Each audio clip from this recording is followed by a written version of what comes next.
Welcome back to the Paranormal M channel. It's been a long day, but I finally got everything wrapped up. Being here with you all makes me feel so relaxed and genuinely happy. It really means a lot knowing you're here with me, sharing these paranormal experiences. Thank you so much for sending in your stories. And don't forget to subscribe and turn on notifications so you don't miss any new videos. Alright, let's get started. So, I should start with a little context, because otherwise this is going to sound like I'm jumping straight into the weirdest part. This happened when I was about 30. I was kind of a spiritual dabbler back then. Curious, reading a bit of Eastern philosophy, going to the occasional meditation night, trying to make sense of life in that there has to be something more way. But I wasn't deeply committed to any one path. And then there was him. I'll call him Dylan. Dylan was into the more fringe stuff, like intense New Age rabbit holes, apparitions, channeling, aliens, all that. And he had this secretive streak that never sat right with me. He'd tell stories that didn't add up, change details, insist he'd forgotten things he'd definitely said. Little lies, big lies, just constant fog. I also knew he struggled with a compulsive sex problem, and he'd hinted at some really ugly behavior from his past that made my stomach turn.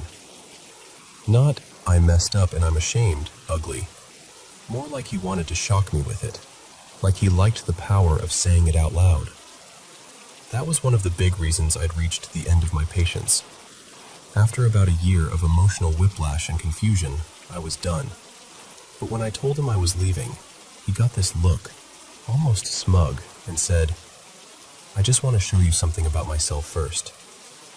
Not in a vulnerable way, more like he thought he had a reveal, like this was going to impress me or change my mind. And honestly, I didn't feel scared. I felt tired. I felt sorry for him. And I remember thinking, fine, let him have his little moment, then I'm gone. So I stayed. He had us sit on the floor, facing each other. He said he was going to meditate, and I was just supposed to watch. The room was quiet. No music, no candles, none of the usual dramatic stuff. Just him, cross-legged, eyes closed, breathing slowly. Maybe a minute passed, maybe two. Time got slippery after that. And then, this is the part I can still see as clearly as if it happened yesterday. He opened his eyes and looked right at me. His eyes were wrong. Not just the pupils, not like they were dilated. I mean all of it. The iris, the whites, everything was pitch black, like two perfectly smooth, bottomless pools.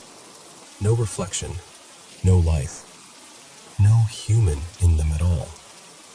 And at almost the exact same moment, the room felt colder. Not like I got goosebumps because I was nervous, like the temperature dropped, sharply, as if someone had opened a door to winter. He didn't smile. He didn't blink. He didn't move. He just stared at me with those black eyes. And I need you to understand, I didn't have time to build theories or talk myself into anything. It wasn't like, oh, this could mean X or Y.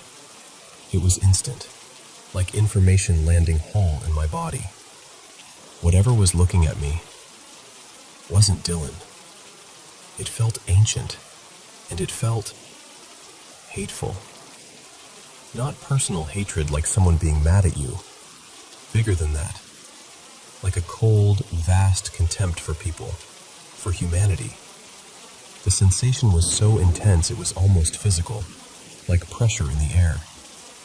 And with that came this strange, simultaneous knowing. It wanted to harm me. It wanted to harm us. But it couldn't. Not because it didn't feel powerful, because it did. But because it was blocked, restricted, like there were rules it couldn't break in that moment. I remember feeling grateful in the middle of the fear, which is such a strange combination, like my whole body was saying, this is real, and you are held. I don't know how long it lasted. Seconds? A minute? Time didn't behave normally. It felt like it could go on forever if I just sat there. Finally, I spoke, because I realized he was going to keep staring as long as I let him. I said, very calmly, almost like I was talking to someone misbehaving, Okay, that's enough. And as I said it, I reached out and touched his arm. And that was the second shock.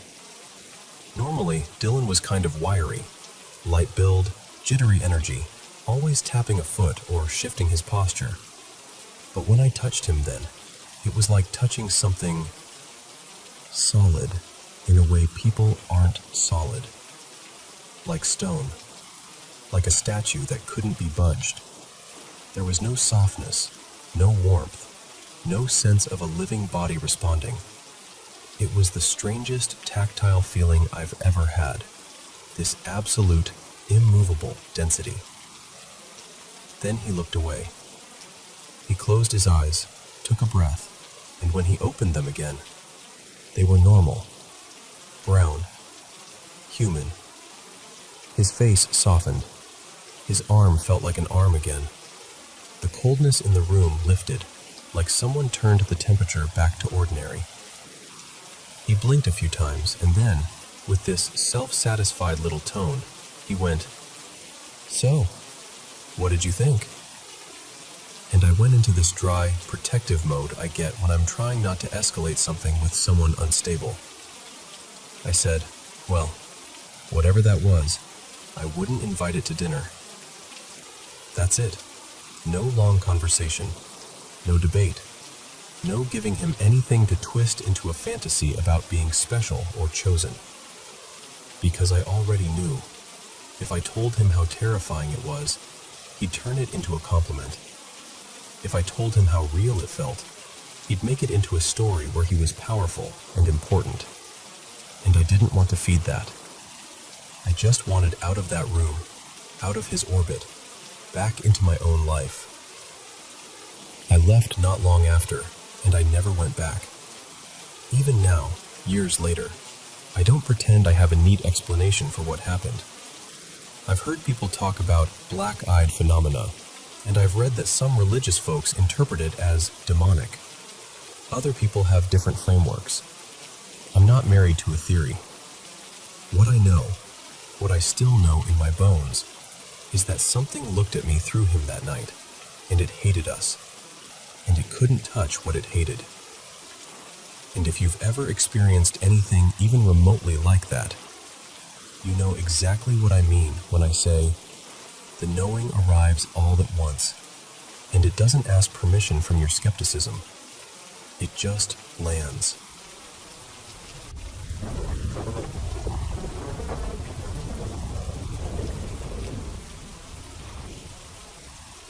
So, I'm 43 now, and I live out in Oregon. And a few years back, my life didn't just get hard. It cracked right down the middle. It was 2020, the kind of year where everything already felt cursed. And then, in my personal world, it all fell apart in one brutal sweep. My closest friend, Marissa, lost her fight with cancer. My brother packed up and moved clear across the country with his kids. And that same day, like the universe wanted to really make sure I understood the message, my old cat, Jasper, who'd been with me forever, died too.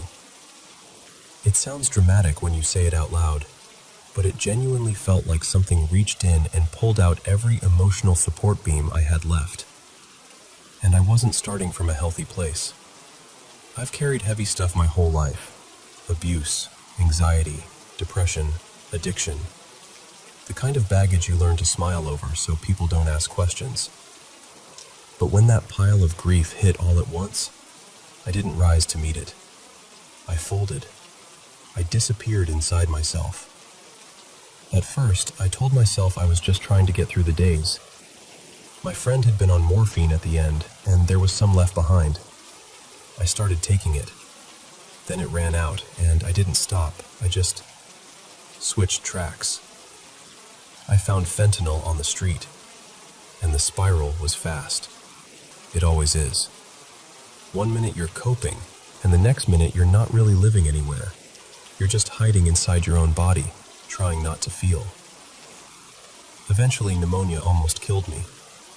I remember this one night so clearly it still makes my stomach tighten. Feverish, barely breathing, sweating through the sheets, and honestly thinking, this might be it. I couldn't even work up the energy to cry. I just laid there and whispered into the dark. Not a fancy prayer, not a religious moment, just this quiet, desperate thought like, please, someone help me, anything, anyone. And here's the part that still makes me feel weird even saying it. Something answered.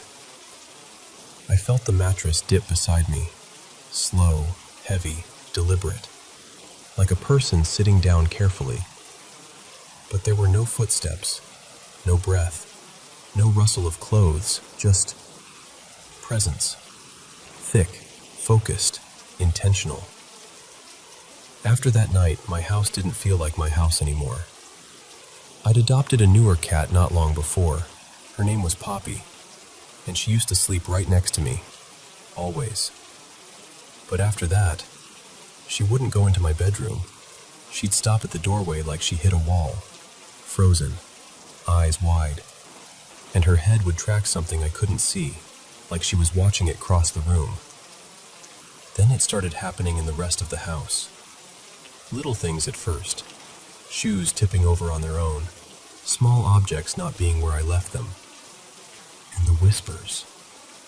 I don't mean voices having full conversations. I mean like the edges of sound brushing past your ear when the room is supposed to be quiet. Enough that you turn your head, thinking someone's behind you. And then one morning I woke up and my ceiling fan had come loose. It was hanging over my bed by one cord. I sat up and stared at it like my brain refused to accept what my eyes were seeing. Because how does that happen quietly? How does that happen without shaking the whole ceiling? I just remember thinking, if that had dropped. After that, the shadows started.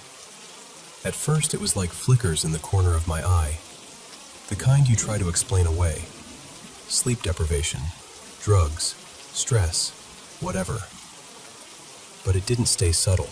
But the moment I can't shake, the moment that branded itself into my memory, happened at the stairs. I was standing at the top of the staircase, looking down into the living room. It was dim, not pitch black, just that low light you get at night when you haven't turned everything off.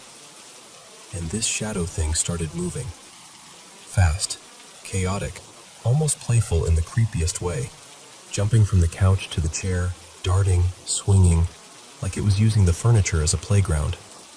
And it moved with this speed and smoothness that made my whole body go cold. And right then, right at that exact moment, Poppy came running up beside me and pressed herself hard against my leg. She was rigid, trembling, staring straight down the stairs. We stood there together, me and my cat, watching it. And in that moment, something in me just broke in a different way. Because I could argue with my own mind all day.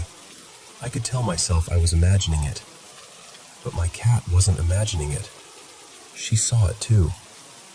After that, it felt like my inner light dimmed, like something inside me got smothered. I wasn't just depressed. My spirit felt shut off, like someone had pulled a heavy blanket over my soul. I tried everything people suggest when they don't really know what else to say. Sage, crystals, salt in the corners. I even went to this little metaphysical shop and met a woman who used a pendulum and talked about energy fields. She told me, gently, that something was there, but it wouldn't respond to her. And yeah, plenty of people assumed I was losing it. They blamed drugs, psychosis, paranoia. Obviously, don't create moving shadows that animals react to in real time.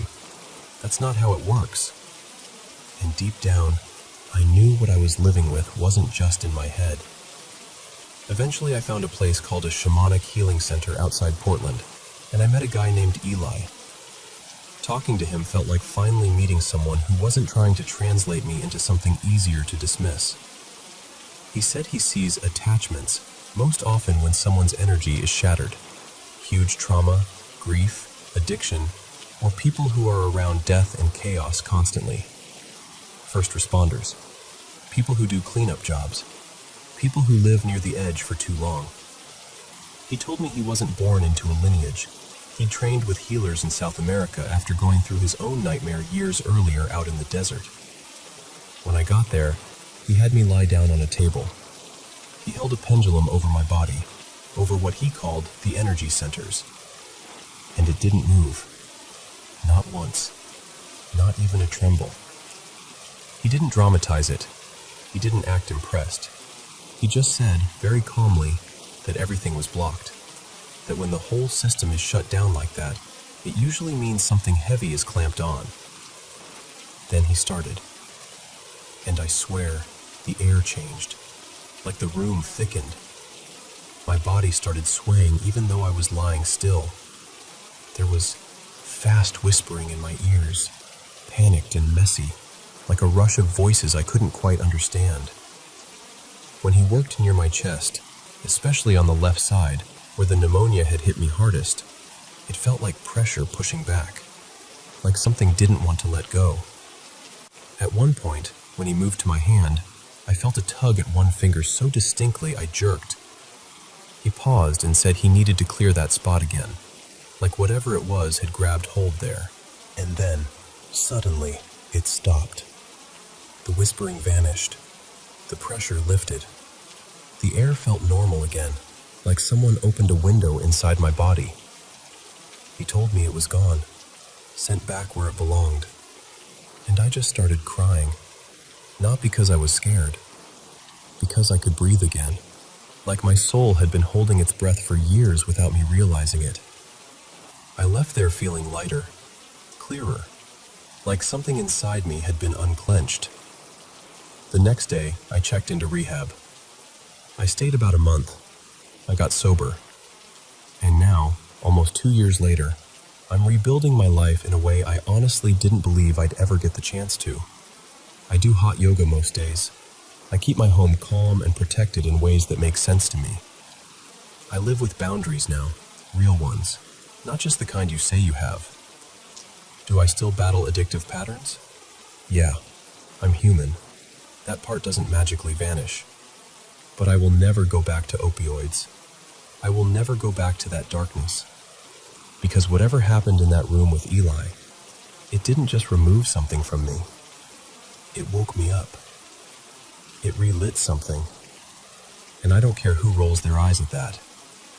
I know what my life felt like before, and I know what it felt like after. It was a turning point, a resurrection, honestly. And I'm still grateful, deeply grateful, that there are people out there willing to step into the frightening, invisible parts of other people's suffering. The parts that get mocked, the parts that get dismissed, the parts you're told are just in your head while you're drowning. Some people choose to walk toward that darkness anyway, carefully, bravely, so someone like me can find their way back.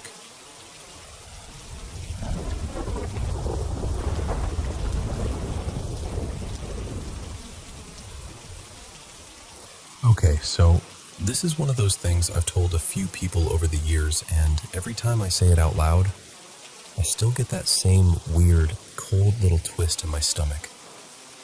It was early summer, 2017, not long before it really starts staying light late into the evening.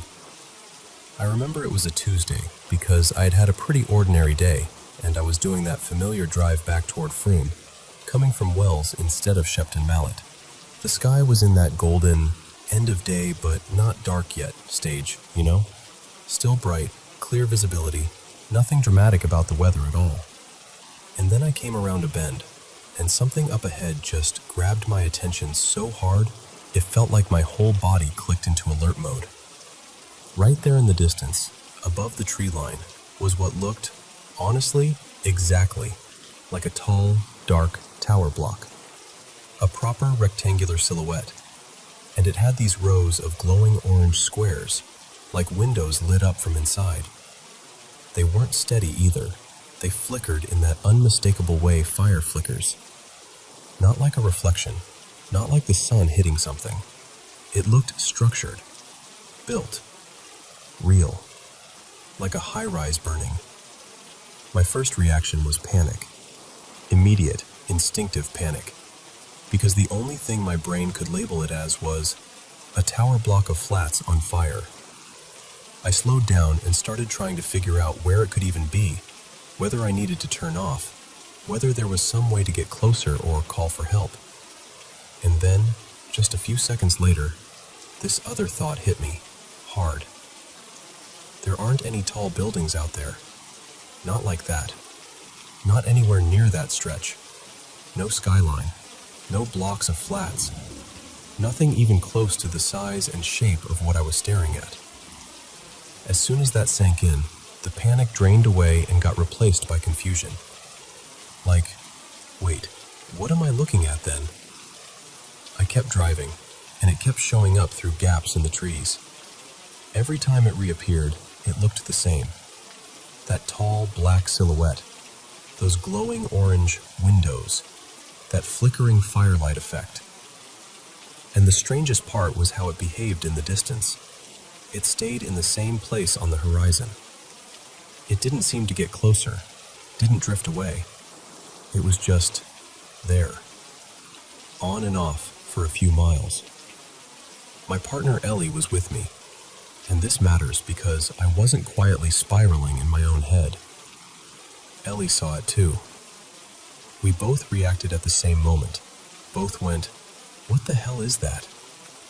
We described it the same way without prompting each other, like a burning tower, windows lit orange, flickering like flames. We kept checking it, trying to catch a clean view, trying to line up where it must be. I remember thinking, if I can just get to an open stretch, I'll finally see it properly and this will make sense. So I followed the road the way I thought would give the clearest angle. And then, this is the part that still messes with me. It wasn't that it faded. It didn't stretch into a cloud shape. It didn't dim like a reflection would. It was simply gone. Like someone had just removed it.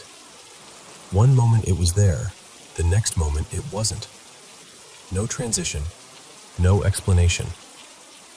When we got home that night, I went straight into detective mode. I searched for fire reports. I checked local news. I scrolled social media. I tried different search terms. Fire near Froome. Smoke seen a road. Anything. Nothing. No reports, no photos, no emergency response chatter. And we hadn't seen smoke in the sky either. No sirens. No glow on the ground.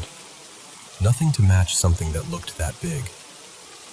Then the next morning, the TV was already on downstairs. I came in half asleep, glanced up, and my stomach dropped. Because on the screen was news coverage of the Grenfell Tower fire in London. And visually, just visually, it was the first thing I'd ever seen that matched what I'd been trying to understand the night before. That dark tower shape, the orange glowing window patterns, that flickering, fire-lit look. I want to be really clear about something, because I'm not trying to make it into something it isn't. I'm not saying I saw Grenfell.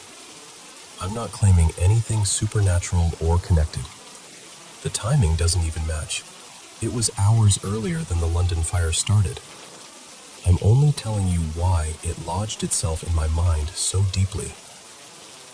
Because suddenly there was this real-world image that looked eerily like the thing we'd seen, and it made it impossible to just shrug off. That day was awful, obviously, because the news was horrifying. And then I had this private, confusing experience sitting on top of it like a weight. Talking to people felt strange. When I cautiously mentioned what I'd seen, some people suggested it was a trick of light, or a mirage, or just my brain pattern matching.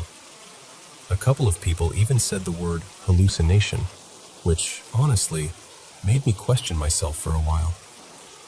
But I always come back to one simple fact. I wasn't alone. Ellie was with me the entire time. Ellie saw it too. Same timing, same reaction, same description, same, that looks like a burning tower instinct. We talked about it as it was happening, and even now, years later, when we describe it separately, the details still line up. So whatever it wasn't just in my head. And that's why I'm telling you this, because I would genuinely love a rational explanation. I want one.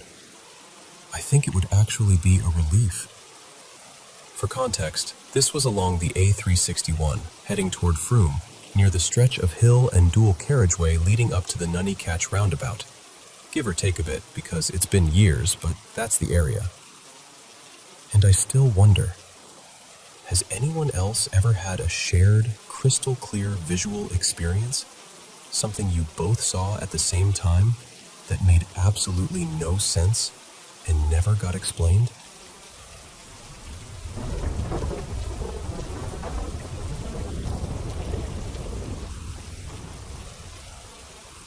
This all happened out near the Olympic Woods, over a few years, starting around 2021, and honestly, it was one of the messiest seasons of my life.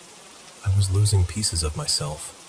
Everything I thought I had under control, my body, my mind, my plans, just slid right out from under me. And yeah, I'm the kind of guy who tries to reason things out first. I'm not a follower, never have been. I keep my distance from institutions, from official stories, from people telling me what's true. I've always leaned toward freedom and solitude. So when weird things started happening out there, green pulsing lights, shapes where there shouldn't be shapes, faces seeming to press out of bark like the trees were watching back, I fought myself hard not to jump to conclusions. But I also couldn't pretend it wasn't happening. Before any of the strangest stuff, I need to tell you something heavy, because it matters. A few months before my big accident, I was done. Like, done. I had a handgun in my hand. I'd already made peace with it in my head, closed my eyes, thought about my kids first. Then I thought about my animals, what they'd do if they found me like that. And my finger was where it shouldn't have been. And then my phone rang. I ignored it at first, but it kept going. And something, call it instinct, call it the universe, call it whatever you want, made me open my eyes and look. It was my aunt, Mara. I hadn't spoken to her in years. We weren't close. We weren't even okay. But I answered, and she talked me down, piece by piece, like she was holding my face in her hands through the phone. I'm still here because she called. I still don't fully understand why she did that night, or why I picked up. Even now, that dark thought visits, not as a plan, more like a shadow that sometimes crosses the room. But I know what it is now. I know I can survive it. And the thing is, I'd already died once before all this. It was late 2021, one night close to midnight. Blood clot, heart event. Then everything went sideways. Lungs, seizures, the whole nightmare chain reaction. I remember the moment I wasn't here anymore, and I'm telling you straight, whatever is on the other side felt clean, quiet, like taking off a heavy pack you didn't realize you'd been carrying your whole life. Then, after that, it was like my body kept rolling dice it shouldn't have survived. A stroke not long after. Then a nasty infection, MRSA, turning into sepsis. People don't always come back from that. Somehow, I did. And before all of that, my back had already betrayed me. Surgery, pain, working myself into the ground, juggling too much, trying to hold up a life that was already collapsing. Custody stress, court stress, money stress, no sleep, no room to breathe. Just grind until something inside you snaps. Then came the part that still stings the most in a regular human way. I lost my housing. Fast. Like the world decided I didn't get to pause. I sold the place I'd fought for and watched the money drain into other hands. And suddenly, I was living out of a beat-up motorhome with nowhere steady to put it. For a while, I hid out in the mountains near a tiny Oregon town. Then later, I found a rough patch of land outside a place called Hoodsport. Getting the rig up that driveway was pure misery. I'm not exaggerating when I tell you I spent nearly a week tilted like I was about to roll, sleeping crooked, eating like an animal, trying to keep my nerves from snapping. Then winter hit. I got frostbite. I'd collapse into the snow and just lie there, face down, too tired to move, begging for an ending that wouldn't come. I made torches out of whatever I had, clothes, fuel, branches, just to move around at night.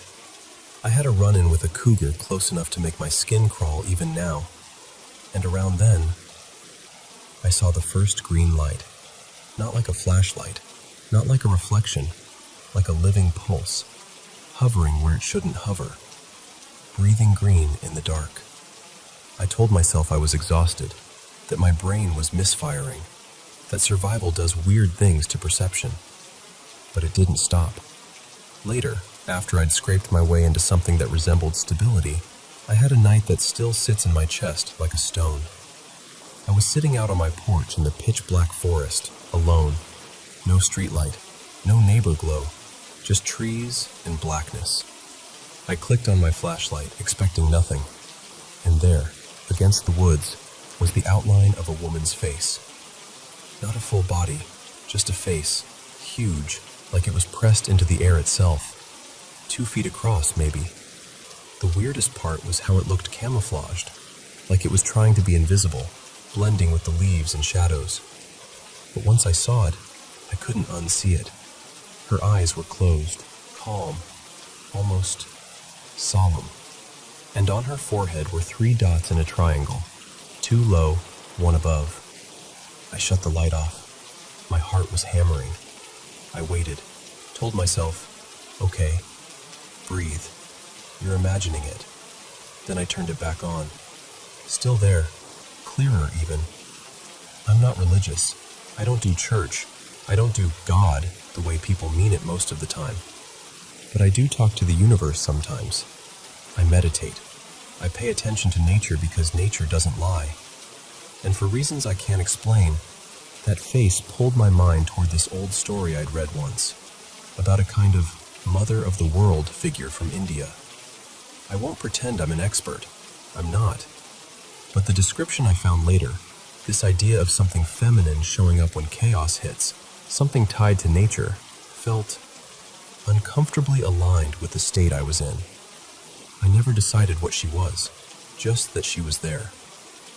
Then came the accident. There had been an emergency call. Someone hurt up on the mountain, and rescuers lost signal. I knew the terrain better than most people, and I had a heavy ATV, the kind that could crawl where other vehicles couldn't. So I went looking. I remember trying to edge away from a drop-off, and then the machine started tipping. Slow at first, like a nightmare in delayed motion. Then there was no stopping it. I tried to jump. Didn't matter. I went down and ended up underneath it. Rocks below, weight above. The engine still running, heat burning into my hip. My body folded in a way a body isn't meant to fold. I knew my leg was shattered without even looking. I couldn't move the machine. I could barely breathe right. I screamed until my voice broke. Hours, sun dropping, sweat pouring out of me until I was empty and shaking. And the only reason I'm alive is because a guy and his little kid, who weren't even sure why they'd wandered that direction, heard something that didn't sound right and followed it. They lifted the ATV enough to free me, then ran for help. I was left there alone again, in the dark coming in, trying to line up a leg that felt like it wasn't attached right anymore, like it was made of wet rope. Animals moved somewhere nearby, branches rustling. And I'll admit it, I thought about ending it right there. I was carrying a sidearm. It would have been easy. Instead, I fired a shot into the night to scare whatever was out there away. Eventually, I saw headlights. Paramedics. Relief that didn't feel like relief yet, because the pain was still everything. The local hospital took me in anyway. Midnight-ish. Still no real pain control until I was already drowning in it. X-rays, surgery, more damage than they first saw. Plates, rods, stitches, long cuts down my leg to relieve pressure, weeks of immobility. Then a rehab facility that didn't want to let me go because I had nowhere safe. When I finally got back, my place had been invaded by mice. My bed, my space, everything. And I was trapped there with a broken leg, no transport, and no money. That's when the normal world would have been enough to break most people. But out there, it didn't stop at normal. Months later, I was working in the woods near my spot, trying to carve out a path for a small shed I wanted to build. There's a spring-fed stream nearby, and I noticed this hole, like a tunnel mouth. Not huge, but big enough to feel wrong, like the earth had a throat. I started digging a ditch to guide water into a low spot. Thought I could make a little pool. And then the ground opened, like it gave up, like it sighed and collapsed. Water dumped in like a drain pulled in a bathtub. Insects poured out. This sour, ancient smell rolled up from below. Wet stone and rot and something else I can't name. It connected to that other tunnel. A cave system. Under my feet. Under my life. I tried to stuff it closed with rocks and logs, but you can't really argue with the ground when it decides to open. Later that same day, I went up to a place I call my sanctuary. Upstream, waterfalls, a calmer pocket of woods where I'd been shaping a natural pool. And I saw movement. Something dark, quick, threading between trees above me. I looked forward again and realized I wasn't alone. There were shapes around me, humanoid but not solid, like heat shimmer, like the outline of something wearing invisibility. If you've ever seen the Predator movie, it looked like that.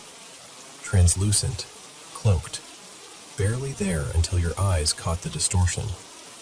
My dog froze, tail straight, alert like a spear. Then she bolted, chasing something into the trees. I grabbed my pistol without even thinking. Not dramatic, just reflex. The air felt wrong, heavy, like something was leaning in. I'd seen one of those shimmering figures once before, the previous winter, and that time it felt almost neutral, like it was observing. There'd been that green pulsing light nearby then too, but this time felt different, crowded, pressuring, like I'd stepped into the wrong room. So I left. That night I cracked a frozen window behind my couch to smoke, and the feeling came back hard. And then I started hearing it. Branches snapping on both sides of my place. Not little twigs, big breaks. Like something strong was moving through trees without caring if it made noise. Every few minutes. For hours. Then tapping. Metallic. Not random wind stuff. It felt deliberate. Like something testing my walls. I fired a warning shot into the hillside. Not at anything I could see, just to say, I'm here. Don't come closer. It didn't matter. The sounds kept going. And I didn't sleep. Instead, I started searching online, trying to find anything that matched what I'd seen. And I fell into a rabbit hole I didn't even know existed. Reports of glimmer beings, cloaked shapes, people calling them glimmermen, stories tied to wilderness disappearances, maps full of clusters near water and caves and national forest land. And I remember sitting there, screen glow on my face, feeling my throat tighten. Tears I didn't expect. Because I realized the terrifying part wasn't, I'm imagining this. The terrifying part was, what if I'm not? For weeks after that, I barely stepped outside. Not more than a few steps from my door. Not at night. Not unless I had to. And then the weather turned ugly anyway. Snow and cold that kept the world locked down. I found a strange, scratched circle in the dirt near the house, and a face in a tree, one of those bark pattern things that suddenly looks like a staring expression. But this one wasn't there before, and once you see it, it feels like it's still there, even when you look away. After that, life kept grinding me down in normal ways too. Vehicles failing, being stranded again, trying to survive with a leg that wasn't fully mine anymore. But the other stuff kept threading through it. Objects moved, things appearing where I swear they hadn't been, branches planted upright like someone placed them, little odd gifts left in my garden beds. And the energy, this is the strangest part. It didn't always feel violent. Sometimes it felt almost childish, like curiosity, like something wanting attention. And I know how that sounds. I do. I've had weird experiences my whole life, things that don't fit neatly into the world people agree on. But those years on that mountain, that was the loudest it's ever been, the most relentless. Like the wilderness wasn't just wilderness anymore. It was a living, watching thing. And I'll be honest with you, somewhere in all of it, I lost parts of my mind. Or maybe I found parts I didn't want to meet. I've done things in my past I'm not proud of. I've carried guilt like a second spine. And sometimes I wonder if this is what it looks like when life forces you to face yourself. When it strips you down until you're just a human animal in the woods, trying to make meaning out of pain. Here's what I know for sure. I don't fear death the way I used to. I've stared at it too many times. Heart failure, infection, being pinned under metal on rocks in the dark, predators in the trees, real ones with claws and teeth. I've lived around cougars and coyotes and wolves, and I've had half-wild cats curled up close enough to feel their breath at night. Fear doesn't own me the way it used to, but uncertainty, that's the harder one. Because sometimes I think that woman's face, the one in the forest, had something to do with the accident. Not as punishment, more like a hard course correction. Like life grabbing me by the collar and turning me back towards something I'd forgotten. And what I keep coming back to is this. Out there, away from cities and noise and distractions, you start to feel how thin reality is. How much we ignore. How much our ancestors probably noticed because they had to.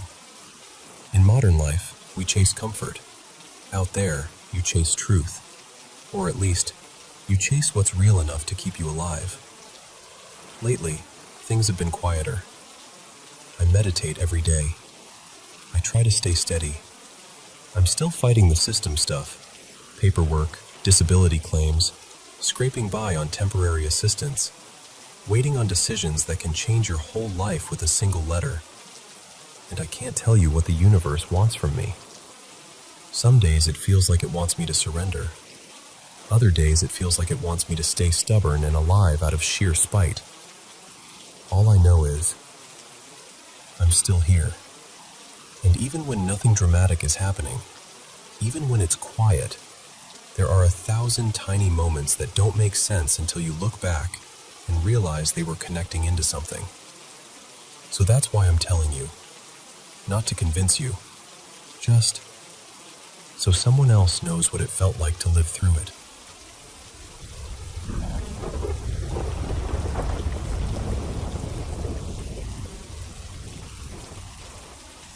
Okay, so I've got to start by saying this. As a kid, my brain was basically a horror movie factory.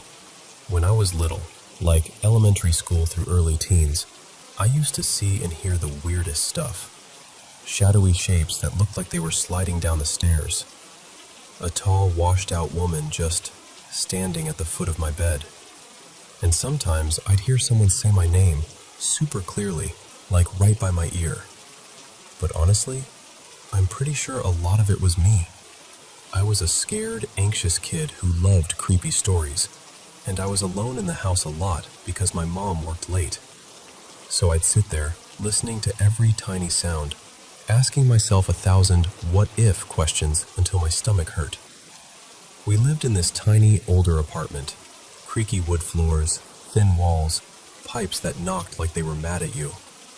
Everything groaned and shifted and popped, and my imagination just filled in the blanks.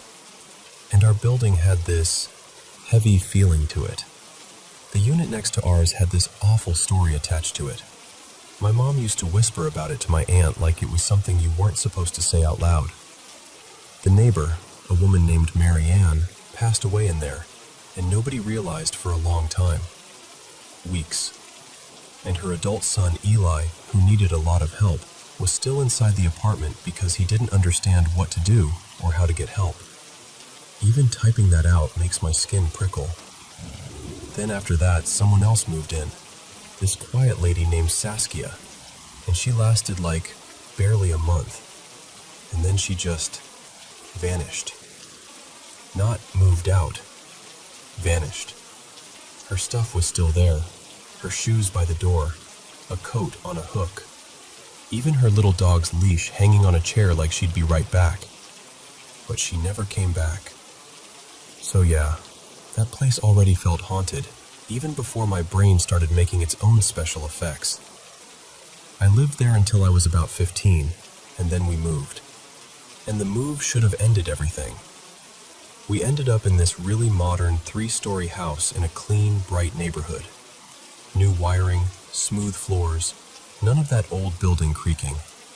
It didn't smell like dust and damp wood. It smelled like paint and laundry detergent. It felt normal. My room was on the top floor, tucked away next to a storage room, with my own little bathroom right there. For the first time in my life, I felt like I could breathe at night, like I didn't have to be on high alert. And the weird stuff, the shadows, the voices, stopped. I started sleeping better. I stopped checking corners. I stopped flinching when a cabinet popped or the house settled. I thought I'd outgrown it. And then, one night, about a year ago, so I'm 19 now and I was 18 then, it happened. It was late, around 11. Everybody was asleep. The house was quiet in that way where you can hear the refrigerator humming and your own footsteps feel too loud. I remember I wanted something small, like cereal or chips, I don't even know. I just remember being half awake and craving a snack. So I open my door and step out, and I start going down the first set of stairs, from the top floor down to the second floor where my parents' room is. Their door was shut. Everything was dark, no movement, just that sleepy, safe silence. And I keep going down to the next set of stairs, the ones that lead to the main floor. So as I'm going down, I glance at that door, and I see a face. A woman's face. She's peeking around the edge of the door, like she's playing some kind of game. And I swear to you, I saw it so clearly that my brain didn't even have time to decide if it was scary yet. She was pale, like sickly pale. Her eyes were wide open, like she was trying not to blink. And her mouth was pulled into this big, stretched smile that didn't look happy. It looked strained, wrong, like the smile was being held in place. Her hair was long and thin and kind of stringy, hanging down like she'd been standing in the rain and never dried off. And the second my eyes locked on her, she snapped back behind the door. Just gone, like she'd been caught. I stopped dead on the stairs. And here's the part that freaks me out the most. I didn't scream. I didn't run. I didn't even feel that jolt of panic right away. I just froze, like my whole body went quiet. I stood there for what felt like a full minute, staring at that door, telling myself, "You're tired. You imagined it. You're halfway asleep. Don't be dramatic." Then I forced myself to move. I went down the rest of the steps, slowly, like if I moved too fast I'd make it real. I looked into the hallway, looked into the kitchen. Nothing. The door was still there. The house was still quiet. Everyone was still asleep. No one. But I have never been able to shake it. Because all the stuff I saw as a kid always had this dreamlike quality, like foggy shapes, faceless figures, stuff that even in the moment felt kind of unreal. This was different. This looked like an actual person. Like I could have described her wrinkles, the texture of her skin, the way the light caught the curve of her cheek. It had that awful, specific realism, pores and all, that you don't get from a blurry childhood fear. And I haven't seen her again. Not once. But every time I walk down those stairs at night, I feel it. That little hesitation, that instinct to keep my eyes forward. Because part of me is terrified that I'll glance at that door and she'll be there again, peeking like she's been waiting. I've never been the type to truly believe in paranormal stuff. Like, I'm the first person to say, it was your imagination, or your brain was tired.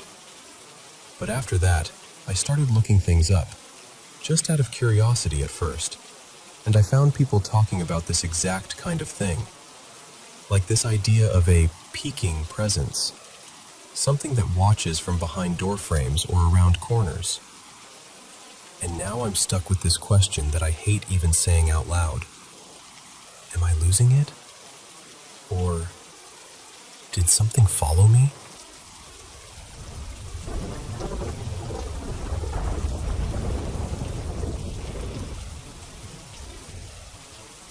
So, I've been searching for years, honestly, just trying to find anyone who's been through something even close to what I've experienced. I've seen people talk about tapping on windows, sure, but the way it happens to me has always felt different. And I've put off telling the story forever because it's hard to explain, and it makes me feel stupidly scared, even just saying it out loud. I think it started when I was about 13, maybe 14. That was also the start of a really rough stretch in my life, which I bring up because sometimes I wonder if that matters. But the first time it happened, I remember it so clearly. I'd be lying in bed at night, not at any specific time, just night, and I'd hear 3 sharp taps on my bedroom window. Always 3. Not a scratching sound, not a branch brushing glass. 3 clean, precise knocks. The best way I can describe it is fingernails. Like the hard edge of nails clicking against the pane. I've even tried to recreate it before by tapping on things myself, and I can get close, but when it happens for real, it's colder, sharper, like it has intention. And the fear that hits me, it's immediate, like my whole body locks up before my brain even catches up. I'd go totally still, heart pounding, skin prickling, like someone just dumped ice water through my veins. I've been scared in my life, obviously, but nothing feels like that. It's not normal fear. It's like something in me recognizes it as wrong. Before anyone asks, yeah, I was on the first floor. And no, there weren't trees or bushes near the window. No vines, no branches, nothing that could reach it.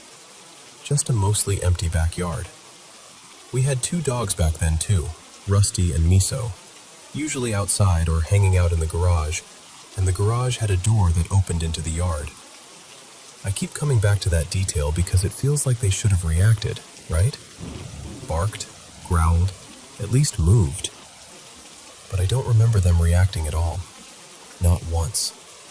The tapping kept happening for years, and what made it worse is that it had no pattern, no schedule, nothing I could tie it to. Sometimes it wouldn't happen for weeks, and I'd almost start to feel like maybe it was over. And then one night, 3 taps. Other times I'd spend a whole week thinking about it non-stop, dreading bedtime, basically bracing for it every night. And nothing. Like it refused to follow my expectations. Completely random. Which somehow made it feel more deliberate. I know how this sounds, so I'll say this. I'm not the only one who heard it. My friend Lena slept over once, back when we were in high school, and it happened. I remember looking at her in the dark, like, please tell me you heard that. And she just whispered, yeah. She was pale, quiet, not joking. My mom also claimed she heard it one night when I fell asleep on the couch. Behind the couch was this huge sliding glass door. Same deal, 3 taps, sharp and fast. She didn't make a big thing of it, but the way she said it wasn't like she was humoring me. Here's the part that people always ask about. Did I look? No, I never looked. I just couldn't. I'd lie there staring at the ceiling, eyes wide open, terrified that if I turned my head even a little, I would see something I couldn't unsee. And my imagination was bad enough already. I didn't want to feed it anything real. There was one time, though, one stupid, brave, awful time, when I did something back, and immediately it started tapping again. Fast, frantic, aggressive. Not 3 taps, not neat, just rapid fire, like someone drumming fingernails against the glass. I shot out of bed, and I swear, this is the part that still makes my stomach flip.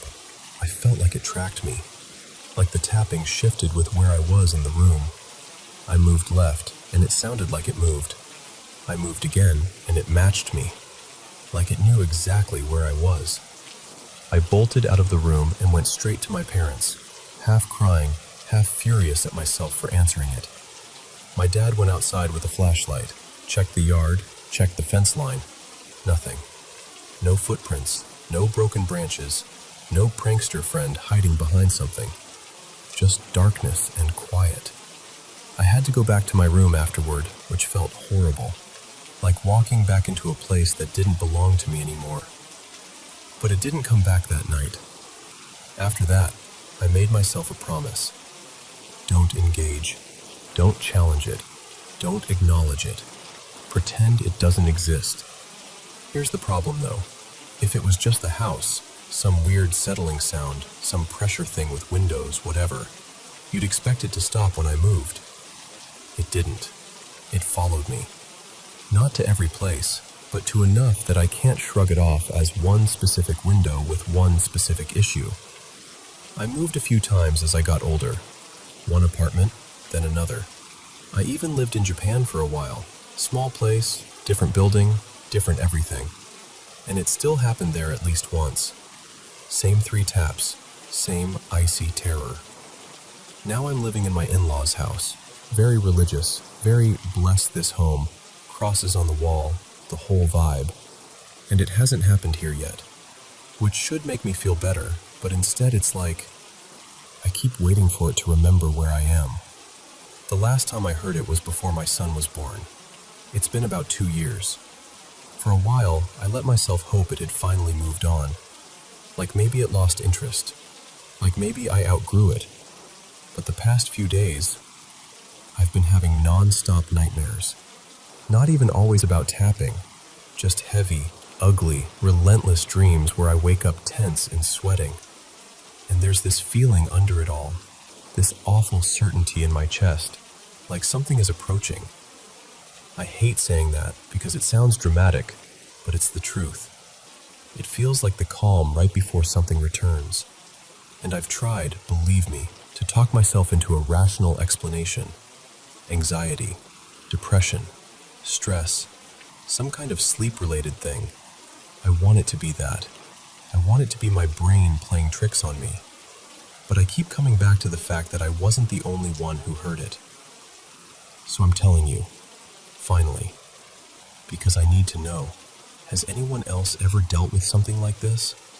3 taps, fingernail sharp, random, followed across places, and that horrible, unmistakable feeling that whatever it is, wants you to notice it.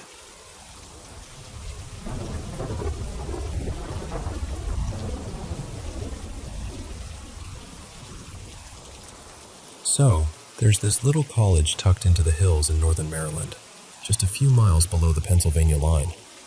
When you drive in, it looks like it belongs on a postcard.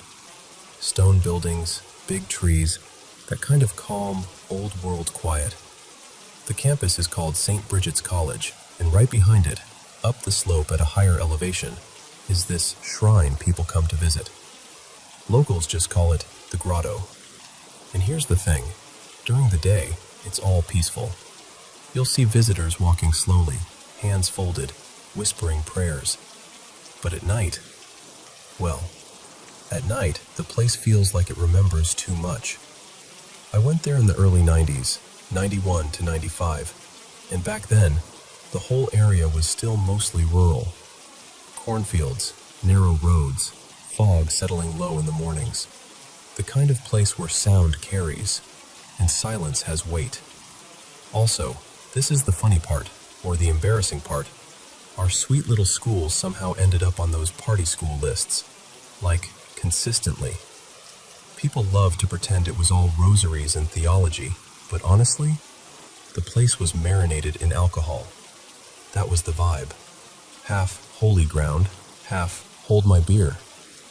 Anyway, I didn't learn the ghost stories right away. Those came from a priest named Father Martin Keene.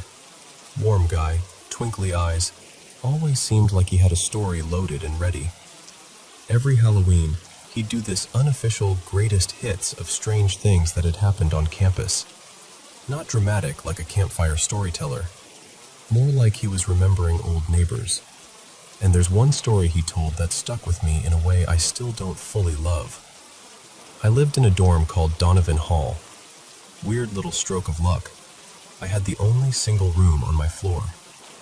Which sounds great until you realize a single room is also a lot of alone time in an old building, at night, with pipes that sigh and radiators that knock like they're trying to start a conversation. I saw some odd stuff in that room. Shadows that didn't feel like shadows, movement in the corner of my eye. But I'm going to be completely honest with you. I was not living like a monk. I had a phase where I thought I was experimenting, and I kept, let's call it a questionable amount of substances around. So anytime I saw anything weird, I automatically filed it under, yeah, okay, that's probably on you. So I really tried not to spook myself. But then Father Keene told us this.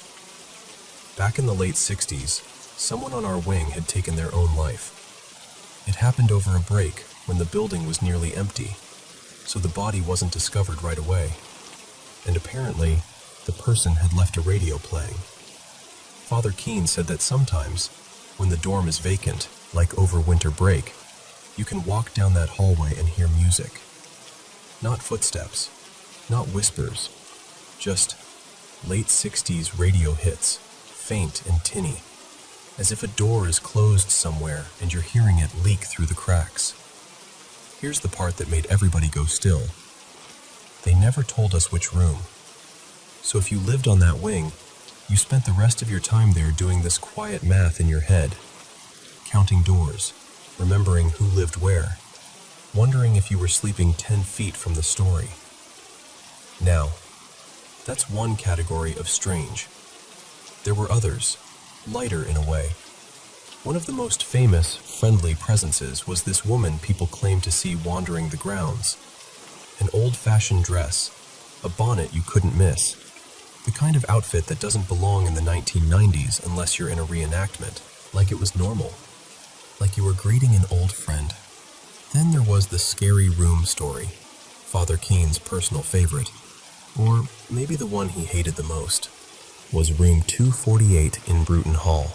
That had been his room when he was a seminarian, years earlier. He described all the classic stuff. Objects moved when no one was there, books sliding off shelves. The feeling of walking into your own room and realizing the air had changed.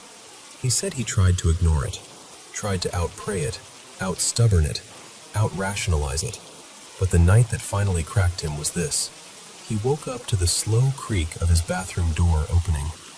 Not a bang, not a swing, a careful, deliberate opening, like somebody was trying not to wake him. And then, the bathroom light flickered on. And then, this part always gave me chills. Everything in the room shut off at once. Light, sound, the hum of electricity, like the whole place had exhaled. and gone dead. He moved out after that. Eventually, the building became regular dorm rooms, but he said students kept finding him for years afterward, because whatever was happening in that room didn't stop when he left. And then, then there was the one he called the nun's room. He wouldn't even give a room number. He just said it was so bad, it got sealed, like physically closed off. And when I was there, he claimed it was still sealed, still shut, still avoided. Like the school had agreed, quietly, that some doors didn't need to be opened again.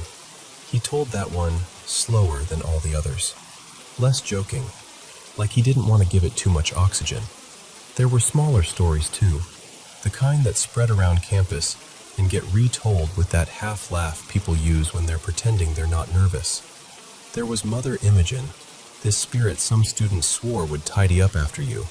Like if your room was a disaster, you'd come back and find things oddly arranged. Not perfectly clean, just corrected. Like someone disapproved of your mess and couldn't help themselves. People said she wore an old-style habit, and that you'd hear a soft knock at doors, as if she was making rounds. There was the Confederate soldier, a quiet figure seen at the edge of campus, walking like he had somewhere to be and didn't care who was watching. No dramatic chains or moaning, just this steady, lonely pacing through the dark. And then there was my favorite story, not because it's scary, but because it's almost sweet until you think about it too hard. They said once a year or so, a student would hit a breaking point. A new student usually. Homesick, alienated, maybe convinced they didn't belong there. The kind of person you can spot because they're trying to disappear. And a priest, kindly, older, with a beard, would somehow appear. Like right when the student was ready to quit. He'd sit with them, listen, say exactly what they needed to hear, and send them back with this steady, calm confidence. The student would wake up the next day with a completely different outlook, like something in them had reset.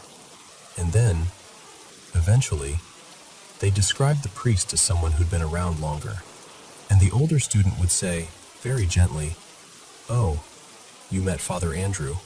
And when the new kid asked who that was, the answer would come, "He died years ago." So the joke was, "Congratulations, you just got life-changing encouragement from a ghost." And honestly, if there's a haunting you're going to have, that's not the worst one.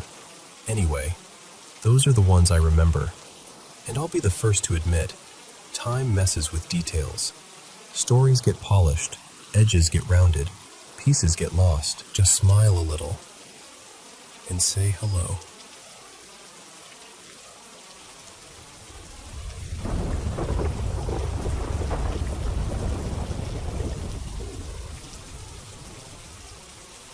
So, I need to tell you this like I'd tell a friend sitting across from me, because that's the only way it comes out right.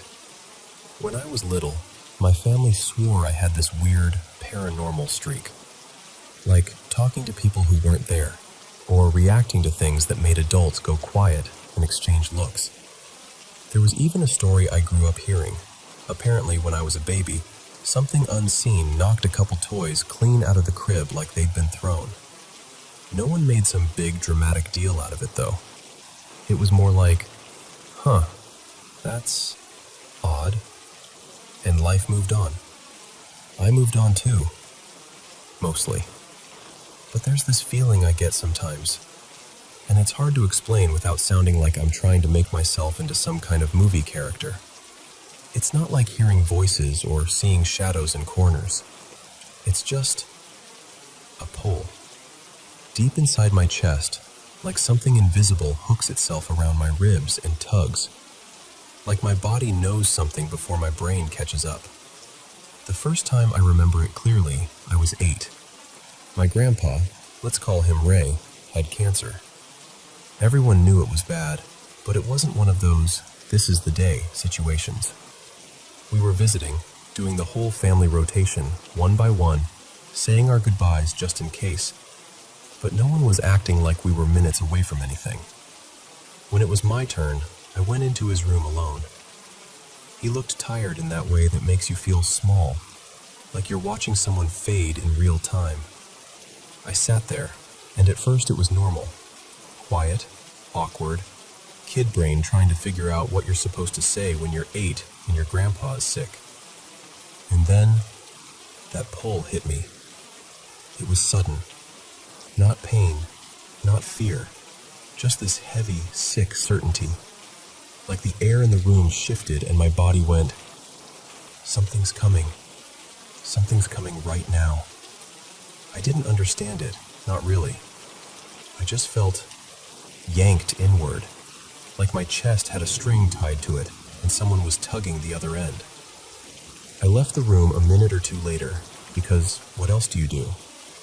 I went back out to where everyone was, trying to act normal, but my stomach felt wrong. Less than 5 minutes later, everything changed. Someone rushed in. Voices got sharp. People stood up too fast.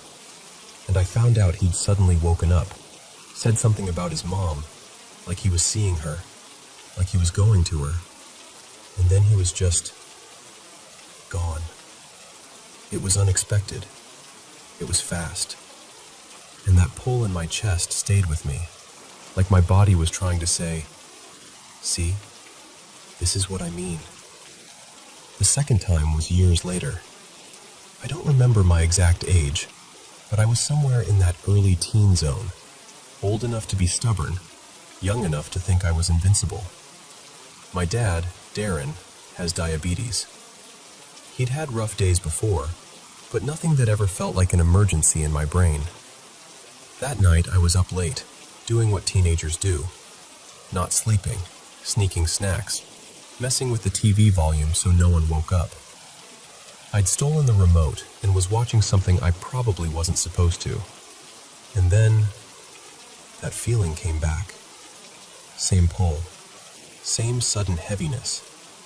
Like my chest tightened and my whole body went alert before I even knew why. And right after that, this loud thud.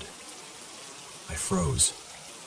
You know that moment where everything inside you goes silent and you're listening with your whole body? That was me. I ran out and found him.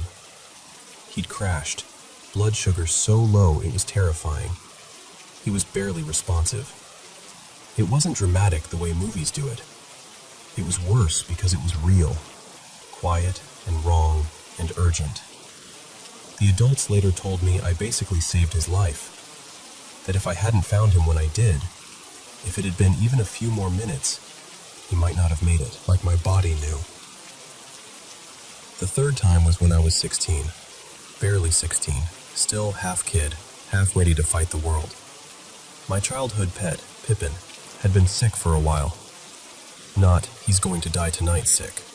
More like, we should keep an eye on him sick. The kind where everyone's worried but also trying to stay hopeful. That night didn't seem like the night. Nothing dramatic happened, no big warning. And then, there it was again. The pull.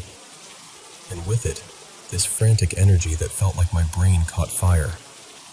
I started begging my parents, like full-on pleading.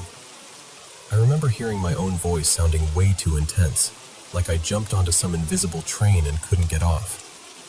I said something like, I can feel it. We have to take him in. If we don't, he's going to die soon. I even tried to grab him and leave, like I could just outrun whatever was coming. My parents stopped me, thank God, because I was not in a normal headspace. And later that night, early morning really, he passed. After that, I stopped trying to treat this like a coincidence. 3 times is a pattern. At least it feels like one. Which brings me to the reason I'm even telling you any of this. I'm 17 now, and I met someone recently, long distance, the kind of connection that sneaks up on you, and then suddenly you're sitting there thinking, oh, this is real. I actually care about this person in a way that scares me. Let's call him Eli. We traded numbers for emergencies, like if our main app went down or something serious happened, we'd still have a way to reach each other. Normal couple-ish planning, nothing spooky. Except when his contact popped up, it showed his full name. and I didn't know his last name yet. It wasn't like a huge secret or anything, we just hadn't gotten to that point. But seeing it all spelled out like that made my stomach drop, because the moment I read it, that pull happened again. Not panic exactly, more like a signal. Like my chest tightened and something inside me went, "Pay attention." And the thought that hit me was so strange I almost didn't want to admit it to myself. That I was supposed to have that information. Like I was supposed to be able to reach him. Like I was meant to keep him here. Because here's the other context. Eli struggles mentally. He has dark days. And since meeting him, there have been a few moments where I've talked him down, where I've stayed up and messaged him through the worst of it, where I've said the right thing at the right time without knowing how I found it. And maybe that's just what people do when they care.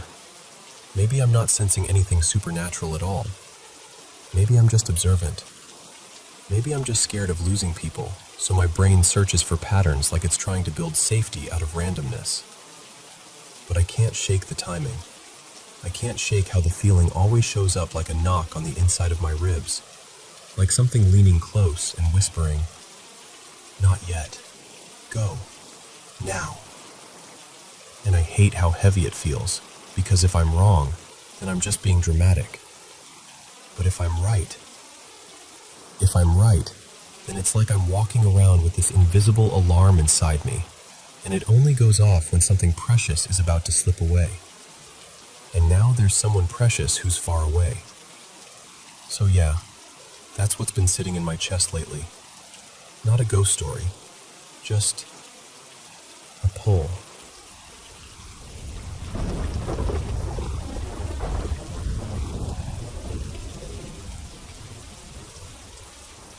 Hey, before I start, I just want to give you a heads up. This story touches on mental health and suicidal thoughts. So, good evening. At least, it's evening as I'm sitting here writing this, but I'm going to tell it like I'm talking to you across a kitchen table. My name is Maya, and I'm 42 now. And for as long as I can remember, I've had this thing. Dreams that don't feel like dreams.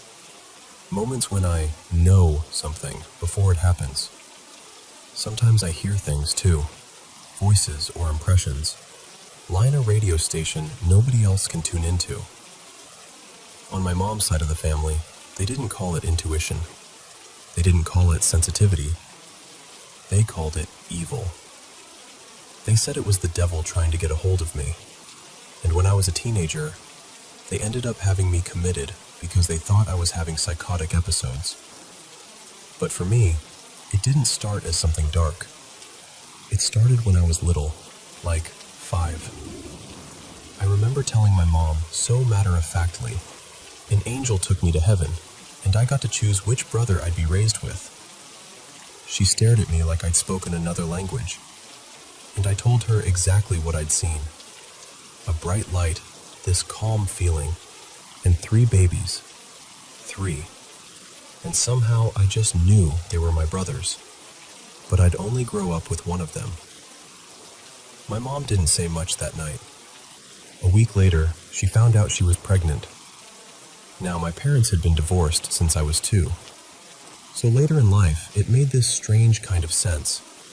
My mom ended up having 1 son, and my biological dad went on to have 2 more. 3 brothers. That was the first time I realized the things in my head didn't always stay in my head. And it just kept happening. When I was 15, I started having nightmares about my grandmother's sister. Let's call her Marla. In the dreams, she was driving to visit for the holidays, and there was this horrible crash I couldn't shake. I told my mom and my grandma, and they got angry. Told me not to say things like that. Told me I was letting demons speak through me. Then one morning my grandma said, real casual, "Marla left early. She should be here by dinner." A few hours later, I'm sitting there playing a little handheld game, half in my own world, when I look up, and I swear to you, I saw her. Not like a memory, not like imagination, like she was there, standing in the doorway, watching me. She didn't speak. She just walked past me toward my sister's room, then turned back and smiled. This small, gentle smile. And then she was gone. I ran to my mom, shaking, and I said, "Mom, she's dead." And I got punished for it. Hard. Not long after that, the phone rang, and it was real, and it was exactly what I'd said. That was the moment something inside me broke. I felt like if I kept knowing things, people would keep dying, and it would somehow be my fault. I didn't want to be me anymore. I tried to hurt myself. I woke up the next day, alive, confused, and honestly embarrassed, and my mom decided that was it. I needed help. And that's how I ended up in a mental health facility, being told I was sick, being medicated, being watched, like I was dangerous. And maybe I was dangerous, to myself at least. There's another moment I think about a lot. I was on a day pass once, visiting my grandparents. My aunt, let's call her Kendra, was crying because a doctor told her she couldn't have kids. And I had this dream, so clear it felt like someone had handed me a photograph. Kendra, holding 2 little boys. So I told her, I said, "You're going to have kids. 2 boys."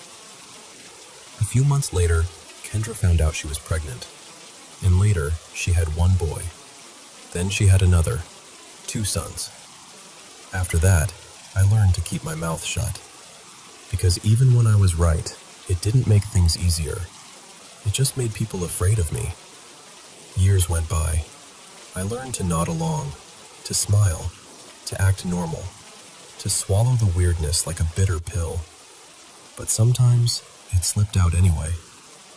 My sister had gone through 2 miscarriages, and one night we were sitting together, back when we were younger and dumber, smoking weed and trying to laugh through the pain. She told me she and her husband were going to try again, and I blurted out, "You don't need to try. You're already pregnant, with twins." She stared at me like I'd cursed her. Not long after, she started bleeding and rushed to the doctor. I was home watching her kids, sick with worry. When she came back, she didn't even say hello. She slapped the paperwork down in front of me and said, "They're fine." She was pregnant, twins, and she looked at me like she didn't know whether to hug me or shove me away. Then there was my therapist. Last year, I finally got brave enough to be honest with someone whose job was literally to listen. I'll call him Dr. Adrian. One session, the noise in my head got so loud I couldn't track what he was saying. I kept looking away, blinking, trying to ground myself. He noticed and asked, "What's going on? You seem distracted." And I said, quietly, "The voices are yelling." He didn't flinch, just asked, calm as anything, "What are they saying?" And I told him. I said, "They're all talking at once, but the clearest thing is, you're going to be in a wreck. It'll happen before our next session. It'll be on a curve or turning somewhere, and you'll get hit by a silver vehicle." 2 weeks later, the day before our next appointment, he texted me a photo, him in the back of an ambulance, and all it said was something like, "You were right." He'd been hit while turning out of a parking lot by a silver car. Our session was supposed to be the next day. After that, I went back to silence again, back to biting my tongue, because I don't want to be right. I want to be wrong. I want to be ordinary. But recently, I opened up to my mom again, just a little, because my sister was pregnant, and this time everyone was excited. They were expecting a baby girl. My mom asked what was bothering me, and I told her I'd had a dream about the birth. I didn't want to say it. I felt stupid, like I was inviting trouble by naming it out loud. But I said it anyway. I told her, "There will be complications. The baby will struggle to breathe at first. She'll start coming in the 1 o'clock hour. She'll have a head full of hair. and she'll be about 19 inches long. When the day came, my sister started pushing at 112. Baby's head crowned, and then everything shifted. Nurses got serious. The monitors changed. They told my sister to stop pushing. The cord was wrapped around the baby's neck, more than once. My niece was born with a full head of hair, and she was almost exactly the length I'd said. She stayed in the hospital a few extra days. And my family? They didn't say, "Thank God you warned us," or "Thank you for caring." They said, "Your demons are at it again." So that's the backdrop. That's my life. This strange tightrope between wanting to be understood and wanting to disappear. And then, after I finally talked about all of this more openly, after I admitted out loud that these things happened to me, something new started. And I've always had this thing where I wake up between 2 and 4 a.m., like clockwork. One night, right after I'd shared more than I usually do, I woke up to a sound outside. It reminded me of something I used to hear in a tiny rural town I lived in once, population under 1,000. It was like a coyote, but off. Like the pitch was wrong. Like it didn't belong. I told myself not to spiral. I got up, went about my day. But when I left for work, there was a dog outside, and something else that looked almost like a dog, but not quite. The shape was wrong. The posture was wrong. Like a coyote wearing a dog's skin. When I came home, both animals were still there in the parking lot. I live in a small apartment complex, only a handful of units, mostly adults. Quiet place. I started laundry, made dinner, and the sound came back. So I stepped outside, and those animals were staring straight at my apartment. I took a few steps toward them, and they ran toward the ditch. But then they stopped and looked back at me, like they wanted me to follow. I didn't. I asked a neighbor if they'd seen them. The neighbor blinked and said, "See what animals?" And in that moment, my stomach dropped. Because I knew what it felt like to be the only one seeing something. I knew what it meant in my family. I knew what people would say if I pushed it. So I went inside and asked my husband if he'd heard the noise. He said no. But my cat, his name is Jasper, he reacted. Jasper's usually affectionate, sleeps by my pillow, follows me around like a little shadow. But that night he stood guard by the front door for hours. Just sitting there, rigid, staring, ears twitching. Like something was on the other side and he was daring it to try. When I finally went to bed, he didn't curl up by my head like usual. He sat at the foot of the bed, upright, facing the door. All night. Like a sentry. And I'll tell you something about Jasper. He was a stray my aunt fed for 2 years up in the hills. I brought him home to the city, turned him into a house cat, and it took time, but we bonded in a way I can't explain. He feels like a little guardian I didn't ask for but desperately needed. It's 3:42 a.m. as I'm telling you this part, and he finally relaxed. He came up and curled beside my head like he normally does. Like he's saying, "Okay, you can breathe now." So that's where I'm at. A lifetime of being told I'm cursed. A lifetime of seeing things I can't prove. Knowing things I don't want to know. I don't know if it's trauma. I don't know if it's genetics. I don't know if it's mental illness mixed with coincidence, mixed with pattern recognition. I've heard family stories on my dad's side about people being called witches. I've heard stories on my mom's side about indigenous ancestry and second sight. I don't even know what I believe. What I know is this. I'm tired of being afraid of myself. And I'm tired of being treated like a walking omen. So I keep asking the question I've asked in my quietest moments, and I'm asking it now, straight to you. Am I cursed?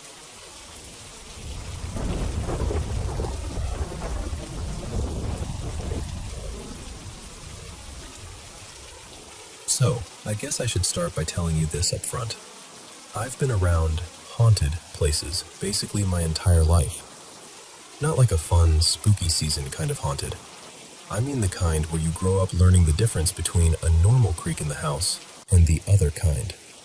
The one that makes your stomach drop for no logical reason. My family's always been deeply spiritual. The serious kind of spiritual. And for whatever reason that seems to draw things in. Like we're a porch light and they're moths. We actually learned, years back, how to keep most of it at a distance. Nothing dramatic, just specific rituals, a few protective practices, the kind of stuff you don't talk about at parties because it makes everyone go quiet. But anyway, 2 weeks ago, my friend Marina invited me over to see her new apartment. She was sharing it with 3 other women, and she was excited in that bright, proud way people get when they've finally upgraded their space. I didn't want to show up empty-handed, so I grabbed a nice bottle of gin, something with a pretty label, the kind you feel classy setting on a counter. Her building was gorgeous, tall, old, elegant.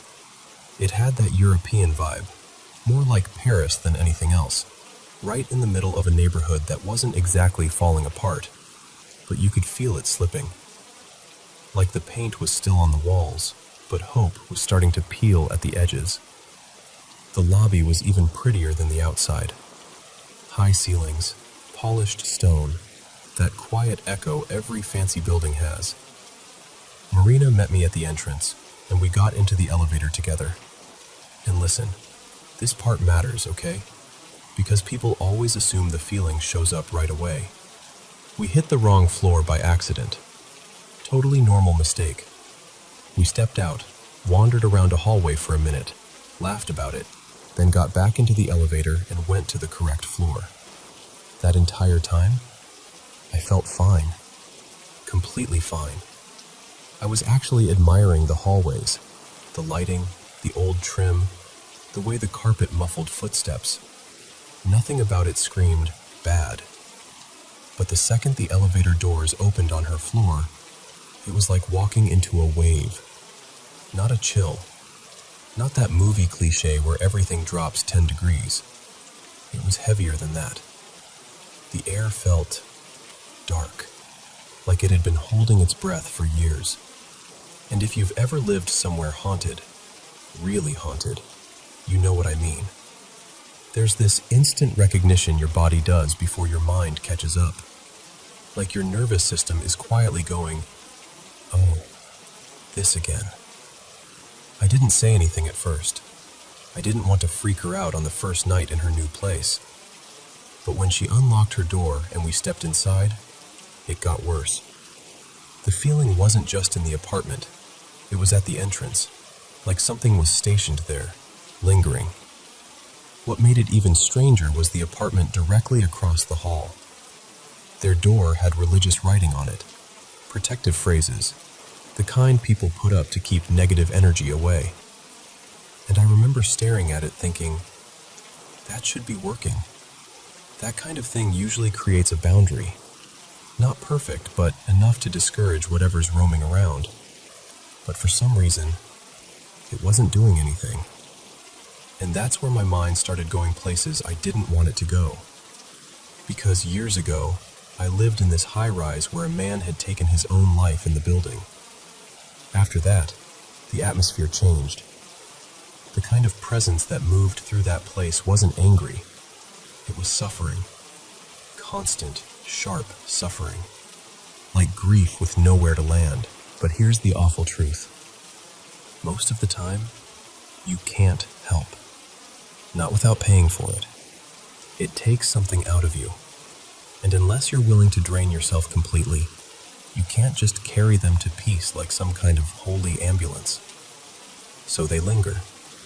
And when they linger, they affect everything around them. Sleep, mood, health, the way a room feels. Standing in Marina's entryway, that old memory snapped right into my chest. The presence felt similar. That same, dense, drowning sadness. I remember tensing up instantly, bracing for the kind of torment I'd dealt with for years. Nightmares, waking up exhausted, feeling watched when no one was there. I honestly thought, I need to leave, right now. But it didn't touch me, and that surprised me. Because usually, when something recognizes you, when it realizes you can sense it, that's when it gets bold. Later, I remembered I'd been wearing a protection charm that day. Nothing flashy, just something small, something personal. And I'd been consistent with my prayers lately too, more than usual. Maybe that mattered. Maybe it created a kind of shield. I don't know. I'm not going to pretend I have perfect answers. Anyway, we tried to have a normal night. We poured drinks, we sat around talking, laughing, catching up. And I kept noticing little things. For one, her room was so dark. And I don't mean cozy dim. I mean weirdly dark. The windows faced west, so there should have been warm light, especially in the late afternoon. But it felt like the light didn't fully settle in the room, like it hit the walls and gave up. And when night came, it was pitch black in there, in a way that felt unnatural, like the darkness was thicker than it should have been. As the djinn disappeared and the conversation got softer, Marina started sharing things that had been happening. One roommate woke up with her toes bleeding. No pain, no injury, just blood. Another kept waking up at the same exact time on certain nights, like an alarm clock no one set. They'd hear random noises, soft taps, faint movement, the occasional thud that didn't match anything in the apartment.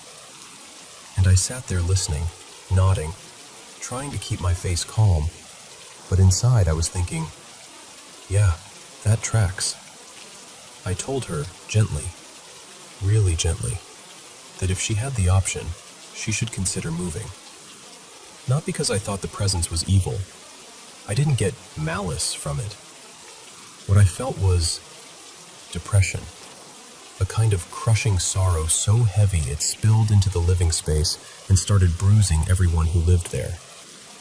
Like being around someone who's crying quietly in the next room all the time, except you can't reach them, and you can't make it stop. It reminded me of those stories you hear about crying spirits, like the Japanese tales where a ghost isn't there to threaten you, just to mourn. The kind of haunting that doesn't slam doors so much as it drains the color out of your life. That's what it felt like. And honestly, that kind can be the hardest. Because what do you even do with grief that isn't alive anymore, but still won't leave?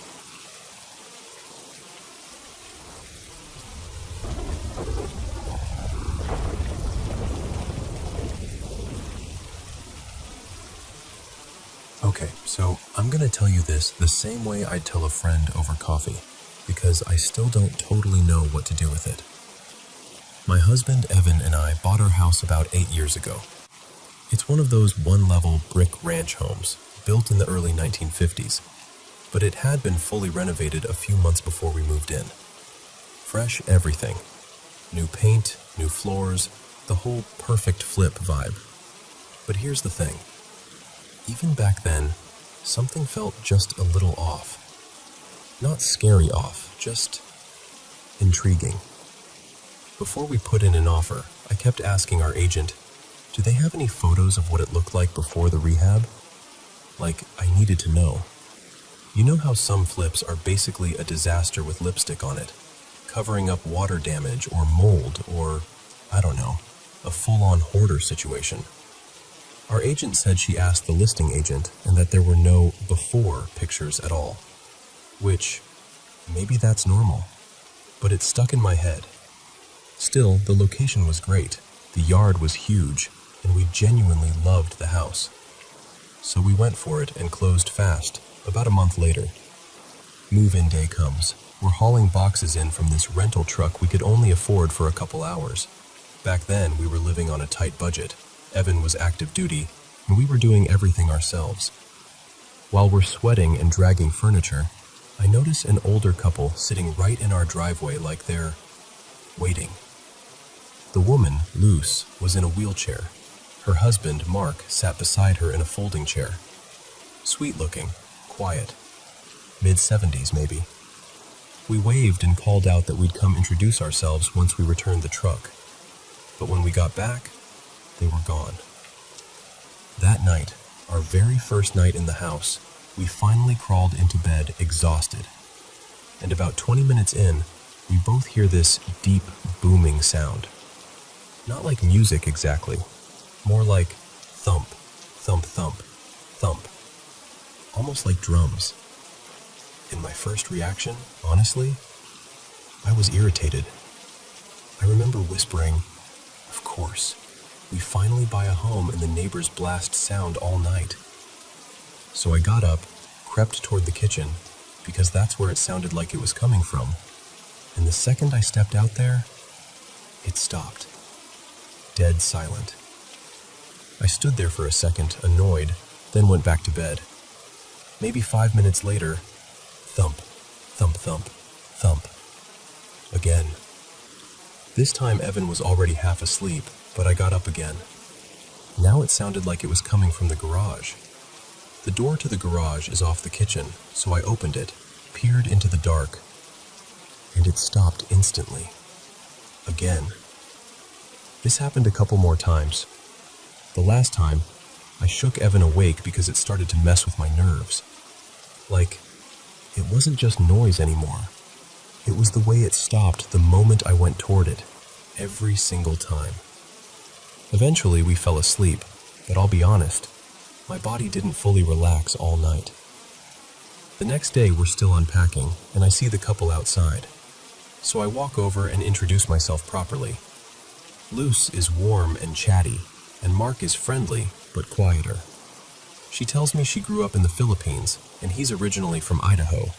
One of those met young and stayed together forever love stories. Apparently, they'd been together since they were teenagers, because Mark had met her while he was stationed overseas years ago. We're talking, and I finally ask about the house, and this is where my stomach kind of drops. Luz tells me the previous owner, an older man named Gordon, had died suddenly of a heart attack at a medical office nearby. Like, 1 minute he was fine, and the next, gone. His daughter, Tessa, inherited the house, but she couldn't keep up with the property taxes. She'd only lived here a little under 2 years before selling. And Luz goes, "Oh no, never. But I've been in the garage." I'm like, "Why the garage?" And she says, so casually, like she's telling me what she had for lunch. Because Gordon was a drummer. Jazz drummer. He played in a band and he'd practice in there all the time. Most nights until maybe 9.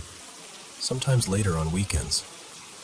And I just stood there like, are you kidding me?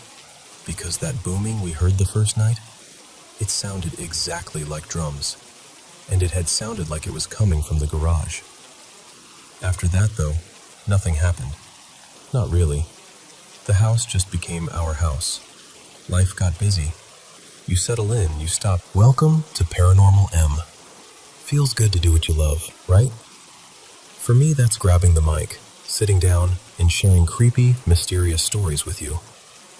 Thank you so much to everyone who's already sent in their own paranormal experiences. Keep them coming. Don't be shy. And hey, don't forget to hit subscribe and turn on the notification bell so you never miss a new video. Now, switch on your nightlight, and let's dive into today's mysteries. So, this happened when I was 15, and it's one of those memories that never really lets go, you know? Growing up, I had a few little weird moments here and there, nothing dramatic. I'd catch a shadow slipping past in the corner of my eye, or feel something lightly brush the back of my shoulder when no one was behind me. I always wrote it off as an overactive imagination, stress, maybe just my brain being weird. I never really believed in anything paranormal. Around that time, my parents divorced.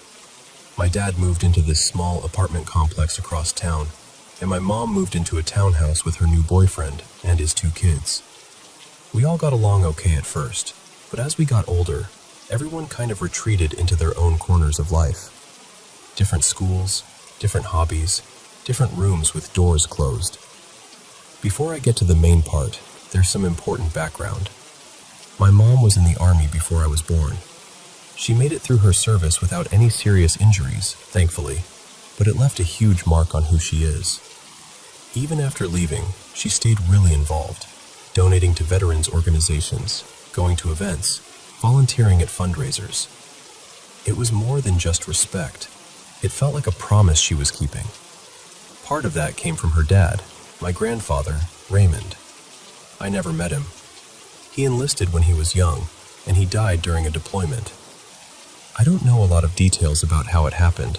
My mom doesn't talk about it much. I just grew up knowing that he was this quiet, missing piece in our family. Fast forward a few years after the divorce. I'm a freshman in high school, and I'm not doing great mentally. The schoolwork felt like this constant pile I could never dig out of. At home, there were a lot of arguments, small things that escalated quickly, sharp words that lingered long after people left the room. I was always tense, always tired. One Friday night, I decided I was just going to tune everything out. I stayed up late in my room watching movies on my laptop, eating chips and candy, just trying to forget how overwhelmed I felt. By the time I finally paused the movie, it was around 1:40 in the morning. The house was quiet. Everyone else was asleep. I realized I was really thirsty, so I headed to the kitchen. I didn't bother turning on the lights. By then, I knew the layout of the house by heart, the distance from my doorway to the kitchen tiles, where the edge of the counter was, where the fridge handle was. The only light was this faint bluish glow from the microwave clock. I grabbed this old blue plastic cup from the counter and started filling it with water from the fridge dispenser.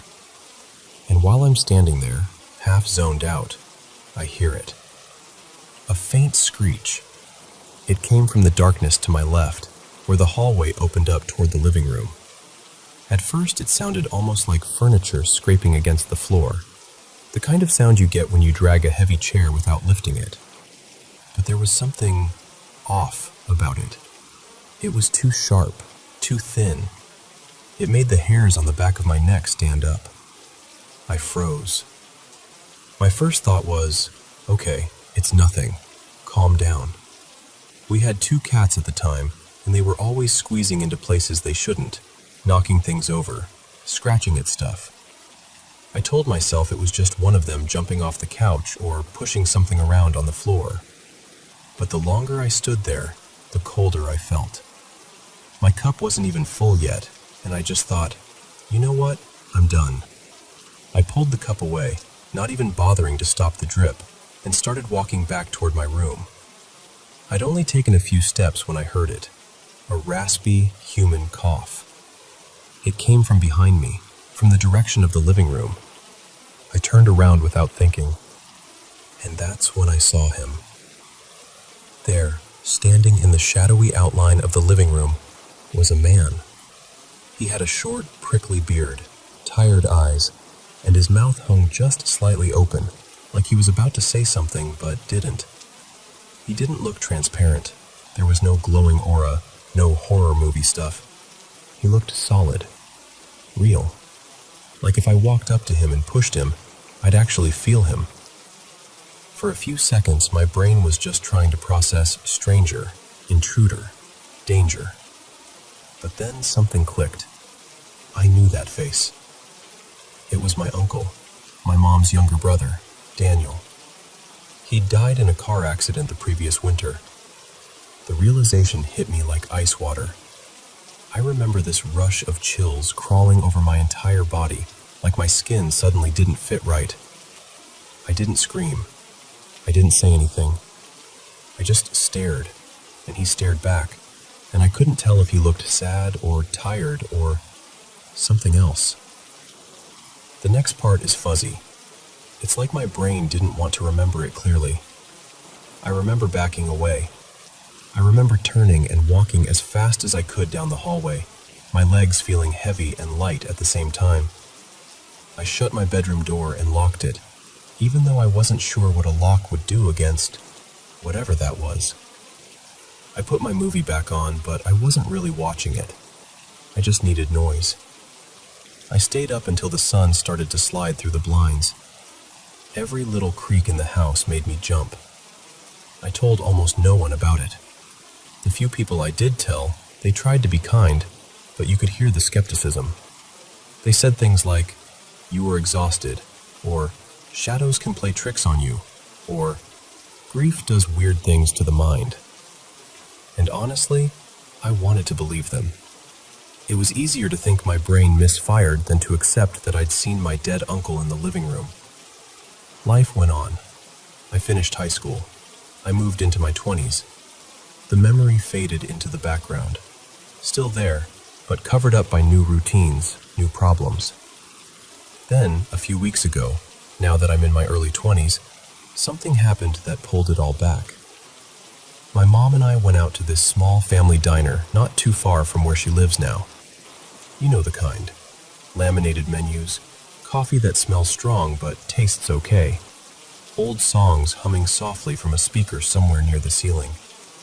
It was just a casual lunch. We were talking about work, about my siblings, about nothing super deep. At some point, I noticed my mom looking past me, her attention fixed on something over my shoulder. I turned around and saw this older man walking slowly down the aisle between tables. He had a worn camouflage jacket on, and there was a small veteran patch on his chest. He looked tired in that way you sometimes see in people who've lived a lot of life. Creases around his eyes, slight limp in his step. As he walked by our table, my mom looked up and said, very softly but clearly, "Thank you for your service." He smiled at her, just a little, nodded, and kept walking. I turned back to my mom, and her eyes were full of tears. Like, not just misty, she was really struggling to hold them back. I asked, "Mom, what's wrong?" She took a shaky breath and said, "That was my father." Not, "He looked like my father." Not, "He reminded me of my father." She said, "That was my father." I didn't know what to say. Part of me wanted to correct her, to gently remind her that her dad had died years before I was even born. But the look on her face stopped me. She wasn't confused. She wasn't joking. She was overwhelmed, like she'd just seen a ghost and a miracle at the same time. We didn't finish our food. We paid, left quietly, and drove home, so I can't prove anything. Maybe it was just a stranger with similar features. Maybe her grief welled up and latched onto a familiar shape. Or maybe it was something else. I don't know. I probably could have let it go as one of those strange, emotional coincidences if it weren't for what happened this morning. I was in the kitchen again, making breakfast. It was early, sun just starting to light up the curtains. I was standing at the stove, waiting for eggs to finish, scrolling on my phone, half awake. And then I heard it. That same faint, scraping screech. This time it wasn't coming from the living room. It was right behind me. It sounded like something being dragged slowly across the floor. That sharp, thin noise that hits a nerve you didn't know you had. My whole body tensed up instantly. I turned around fast, hoping to see a cat, a dropped utensil, literally anything I could explain. There was nothing. The kitchen was empty. The hallway was empty. No one else was awake yet. I just stood there, staring at the space behind me, feeling that same cold, hollow sensation I'd felt all those years ago with the blue plastic cup in my hand. I still don't know what any of this means. I don't know if it's stress or grief or some leftover piece of my mind replaying old fears, or if it's something we don't have words for yet. All I know is, when I heard that screech again, it felt like the past had reached out and brushed the back of my shoulder one more time. And I can't quite shake the feeling that, somehow, I'm not the only one in the room when it happens.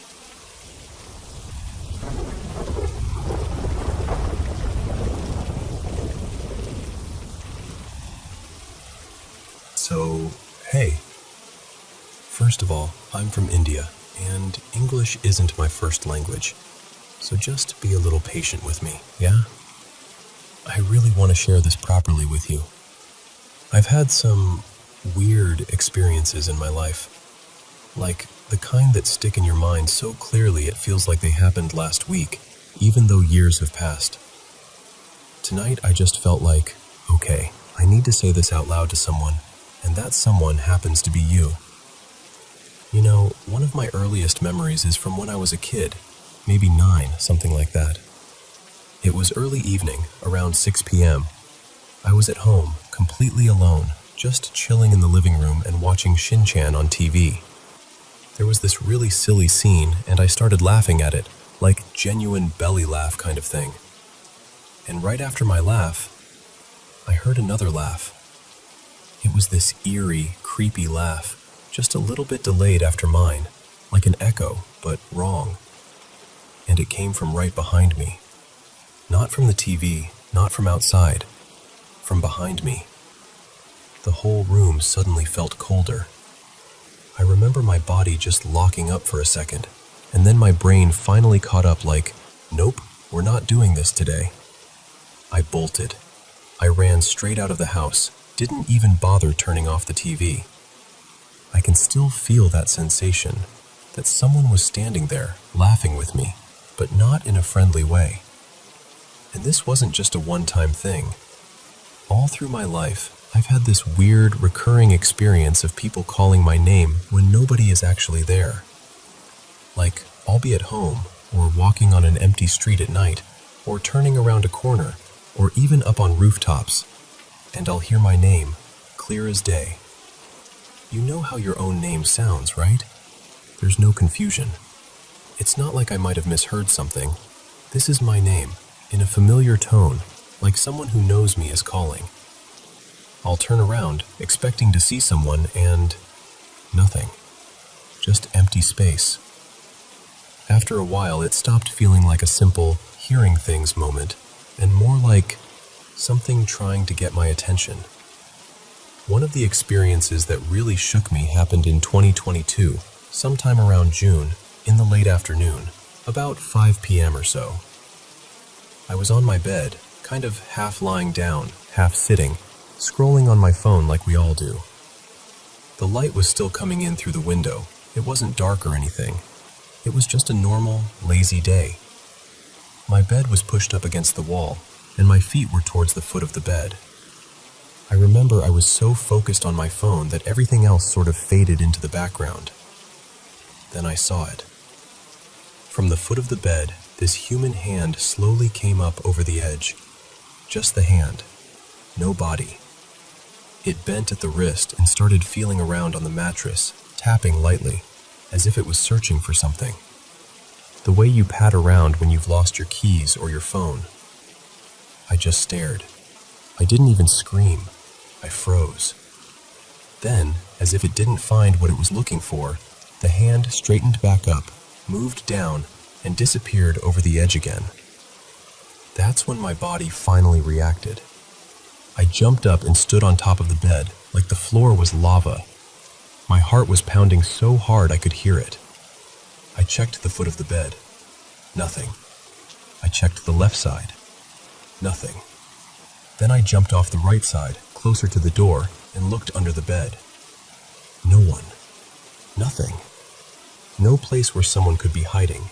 Just empty space and dust. A couple of my more recent experiences happened when I was staying in a PG, like a hostel, during college. One of them was on the rooftop, and the other was in a park nearby. Let me tell you the rooftop one first. It was around 2:30 in the morning. I couldn't sleep, so I went up to the rooftop to get some fresh air and talk to a friend. I was sending voice notes on Instagram, just walking back and forth, you know, absent-mindedly pacing like we do when we're deep in conversation. If you've seen typical Indian houses, you know how the rooftops look. Water tanks, little boundary walls, narrow ledges near the stairs.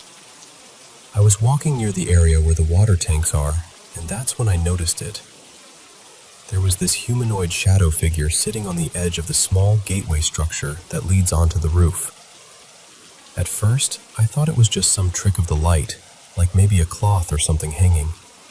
But it was shaped like a person, sitting, still. While I was looking straight at it, the figure stood up. No face, no features, just this solid, shadowy outline of a person. It stood up on the edge, paused for a second, and then it walked. Not along the ledge, not down the stairs. It walked off the edge of the rooftop, into the air, like the ground just continued out there, invisible to me. My whole body went cold. I didn't go closer, obviously. I just turned and ran down the stairs. I went straight to my room, shut the door, locked it, and crawled into my bed. I pulled the bedsheet over myself like that thin fabric was somehow going to protect me from anything. I was lying there, trying to convince myself it was nothing, that I was just tired or imagining things, when I started hearing it. Knocking. At first, it sounded like it was coming from somewhere above, like from the rooftop. A slow, deliberate knocking. Then it seemed to move. The sound shifted toward my room, toward my window. It felt like it was tracing a circle, roof, wall, window, back again. I put my earphones in, blasted music as loud as I could, and tried to drown it out. I didn't get up to look. I didn't want to see anything. Eventually, I somehow fell asleep, but that feeling of something searching for me stayed. Now, about the park. There was this park I used to visit regularly near my PG. I'd go there almost every night to walk for an hour or two, trying to lose weight and also clear my head. It became a sort of ritual for me. One night, it was around 11 p.m. I remember thinking, maybe I should skip today. I'm tired. But then I was like, no, consistency is important, and I forced myself to go. At first, everything was normal. Streetlights, a few distant sounds from the road, some stray dogs lazing around. I put on my earphones, turned up my music, and started walking laps around the track. After 3 or 4 rounds, I noticed something. I started smelling this foul odor. It was strong, like the smell of rotting flesh or a dead animal somewhere nearby. I assumed it was probably a dead dog or a rat in the bushes. You know how it is. These things happen, right? So I tried to ignore it and kept walking. But the smell didn't go away. It stuck to me. It followed me through the entire loop, like it was attached to the air around my body, not just one spot in the park. No matter where on the path I walked, the stench stayed with me. That's when my brain went from, this is gross, to, this is wrong. A few minutes later, I started hearing footsteps. The strangest part? I could hear those footsteps clearly, even though I had music blasting in my ears. The sound was just there, right behind me. Not too fast, not too slow. Matching my pace, as if someone, or something, was walking exactly 1 or 2 steps behind me, keeping rhythm with me. The mixture of the smell, the footsteps, and that feeling of being watched finally got to me. I just thought, yeah, okay, not today. I'm done. I turned around and headed straight out of the park. Didn't run, but I walked fast. I didn't look back again. I went straight home, locked my door, and sat there for a while, just trying to calm my breathing down. These are some of my horror experiences, the ones I feel ready to share right now. There are a few more that I've left out, partly because this is already a lot, and partly because I'm still not fully ready to talk about all of them. But you? You're actually one of the first people I've ever told all this to in this much detail. So, thank you for listening. I don't know what any of it means. I don't know if it's spirits, my mind playing tricks, or something in between. But if anything I said connects some dots for you, or reminds you of something you've experienced, well, at least we're not alone in this.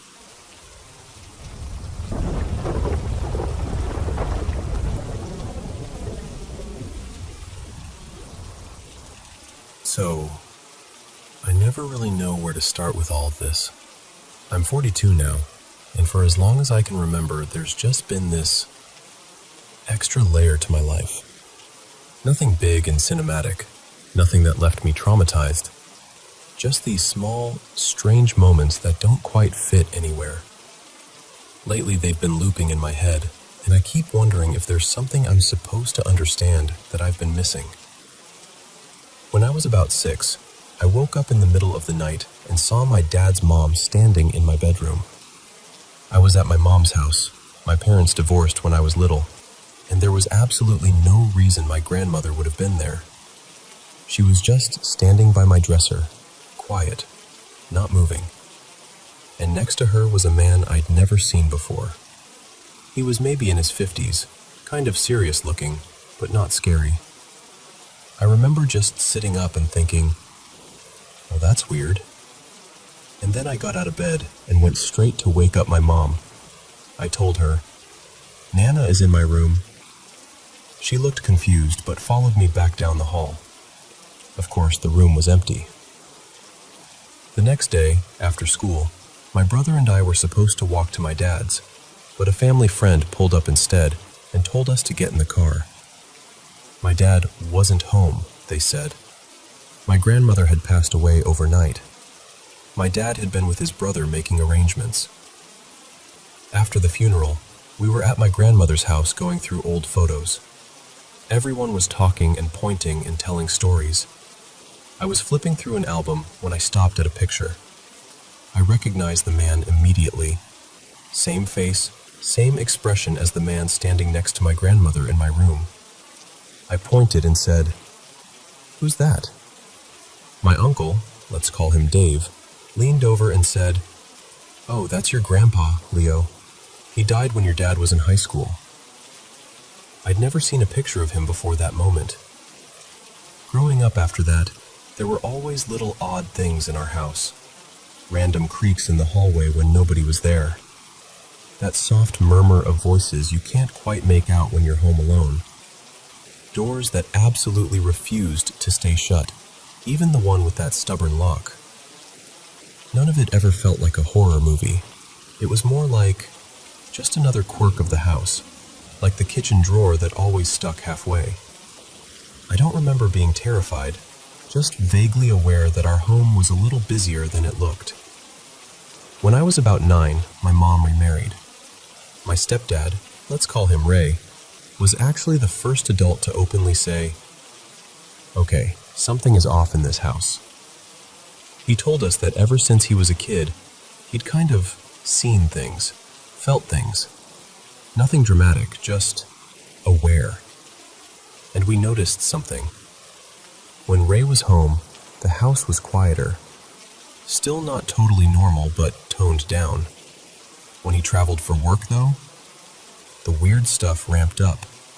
More sounds, more doors, more that feeling of being watched that you're always trying to shrug off. Fast forward. I'm 23, and my then boyfriend, now husband, let's call him Matt, and I are moving into a new rental. It's in a really rough neighborhood, and honestly, the house itself was kind of a disaster. But the rent was cheap, and we were young and stubborn. We fixed it up way more than anyone should ever fix up a rental. We painted, put in new laminate floors, updated the bathroom. It wasn't fancy, but we made it ours. My parents weren't thrilled. Ray, especially, was very tense about it. I assumed it was just the neighborhood. You know, safety and all that. Pretty quickly after we moved in, though, something shifted between me and Matt. We started fighting. A lot. Over really small, petty things. We just felt prickly. At each other, at the world, at everything. We only ever fought like that inside the house. We'd be mid-argument, voices raised, feeling that awful tightness in our chests, and then one of us would need something from the car, or we'd decide to go grab food. The second we stepped outside, it was like someone turned a dial down. The energy between us just softened. The anger felt artificial, like it didn't belong to us. back in the house, it cranked up again. We brought our oldest daughter home to that house. I'll call her Mia. She was born 6 weeks early and spent some time in the NICU. Those first weeks were such a blur. Fear, hope, exhaustion all tangled together. When she finally came home, she was just over 3 weeks old. One morning, after what felt like the longest night in history, I finally got her to sleep around 6:30 a.m. Matt's alarm went off around then too. I gently moved Mia into the bassinet next to our bed and sort of collapsed onto the mattress, facing away from the bedroom door. I felt the bed dip behind me, like when someone sits down carefully. Then I felt a hand, warm and gentle, start rubbing slow circles on my back. I relaxed instantly. I didn't even question it. Of course it was Matt. And then I heard the shower turn on in the bathroom. I froze. I rolled over. No one was on the bed. No one was between me and the bathroom. The bedroom door was still mostly closed. A few months later, we moved to another state for Matt's job. The day we moved out of that house, Ray asked me if I'd walk through it one last time with him. Just the two of us, in the empty rooms. He stood in the living room and closed his eyes for a second, like he was listening to something far away. Then he said, "I felt this place the second I pulled into the driveway the first time." He told me he could never get a clear picture, but that there was something dark there, angry and heavy and possessive, that really didn't want him there. But there was also something else, a softer presence that stayed very close to me, almost protective. He said that one felt relieved we were leaving, and almost grateful. I didn't know what to say to that. I still don't, honestly. Jump ahead again. I'm 30, and one of Matt's childhood friends, let's call him Jordan, is fighting cancer. We get the call in the middle of the night that he's gone. We sit up in bed together, talking and crying, making plans to bring food to his family the next day, trying to wrap our heads around the fact that someone our age, someone we'd just seen at a barbecue months earlier, is simply gone. Eventually, Matt gets up to use the bathroom. I watch him walk into our ensuite. He closes the door most of the way. While he's in there, our bedroom door opens. The hallway light spills in, and a shadow, like the shape of a person but not solid, moves through the room. It crosses between the door and the bed, and then goes out. The bedroom door closes behind it. I heard the click of the latch. A moment later, the bathroom door opens, and Matt comes back out, completely unaware of anything. I just stared at him, thinking, okay, was that him saying goodbye? Was that something else? When I was 32, Ray got very sick. He'd been struggling for a while, but that year he started hospice care. My mom often stayed with us because our house was closer to the hospital. We had this unspoken routine of trading off nights. One evening she said, "I feel like I need to be home tonight," even though there wasn't any particular reason to think it would be the night. At 3 a.m., I woke up to the sound of Ray screaming my name. Not calling it, screaming it. I bolted upright so fast that it woke Matt. I was already reaching for my phone when it lit up and started to ring. It was my mom. Ray had just passed away. Every single night during that time, I dreamt of Ray. There was nothing particularly symbolic or dramatic about it. He was just there, sitting in a chair, standing in a doorway, walking beside me, quiet but present. The night they put my mom on the ventilator, he was different. In that dream, he was pacing, anxious, almost agitated. I woke up feeling like my chest was full of static. On December 13th, the hospital called. They told us one of her lungs had collapsed. The damage was too much, and she wasn't going to survive. My brother and I were lucky, in a way. So many people didn't get this chance.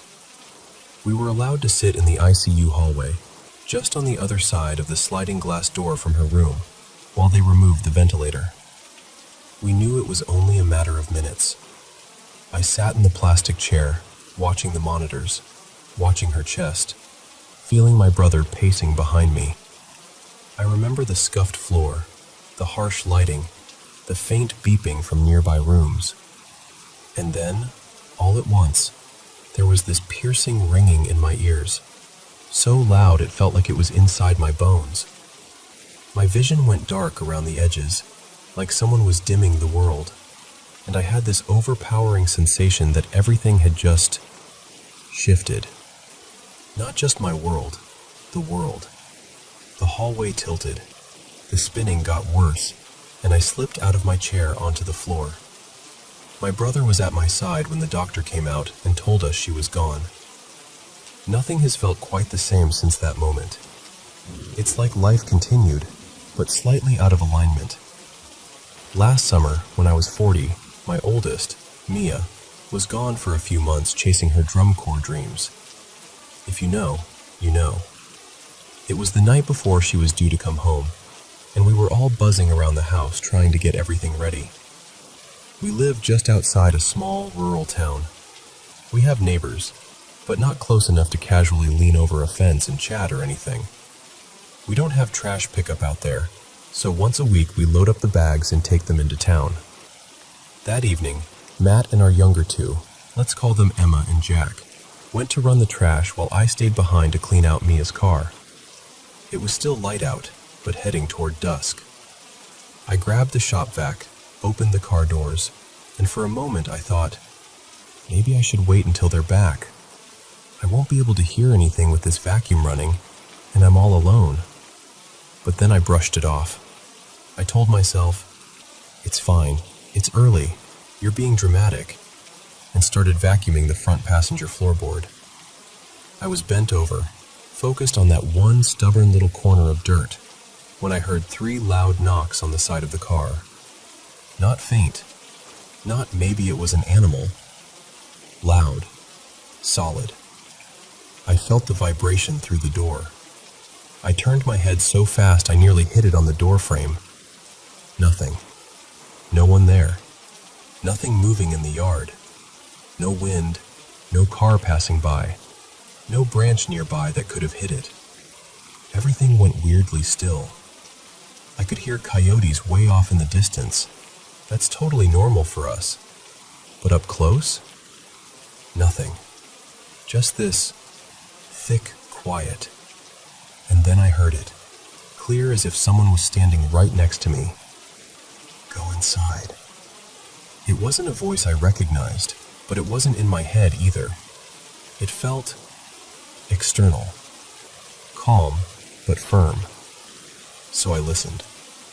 As I walked toward the house, our motion lights clicked on.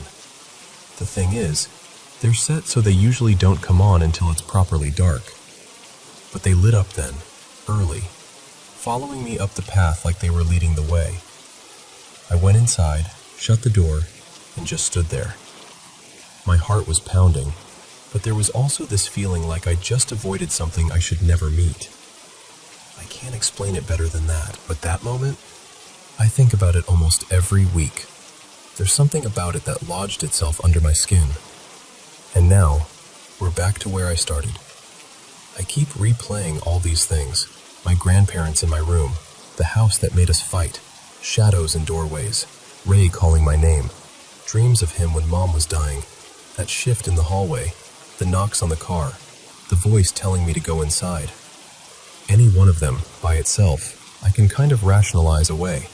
Sleep, stress, grief, the brain being weird. I know all the logical explanations, but when I lay them all out next to each other, like beads on a string, I don't know. It feels like too much to just be coincidence, and yet I have no idea what else to call it. The person I wish I could talk to about all of this is Ray. We never really went back to the topic after we moved out of that one house. Life got busy, kids were born, jobs changed, years blurred together. But he would have understood. He wouldn't have laughed it off or told me I was being ridiculous. Sometimes I wonder if there's some message I've missed, or if it's less about a message and more about proof? reassurance that the people we love don't just vanish. Or maybe it's something else entirely, and I'm just not connecting the dots. I don't have a neat ending here. I don't have answers. I just needed to let it all spill out, in one place, in order. To say, this is my life, braided with these little hauntings. And to ask, quietly, does any of this sound familiar to you?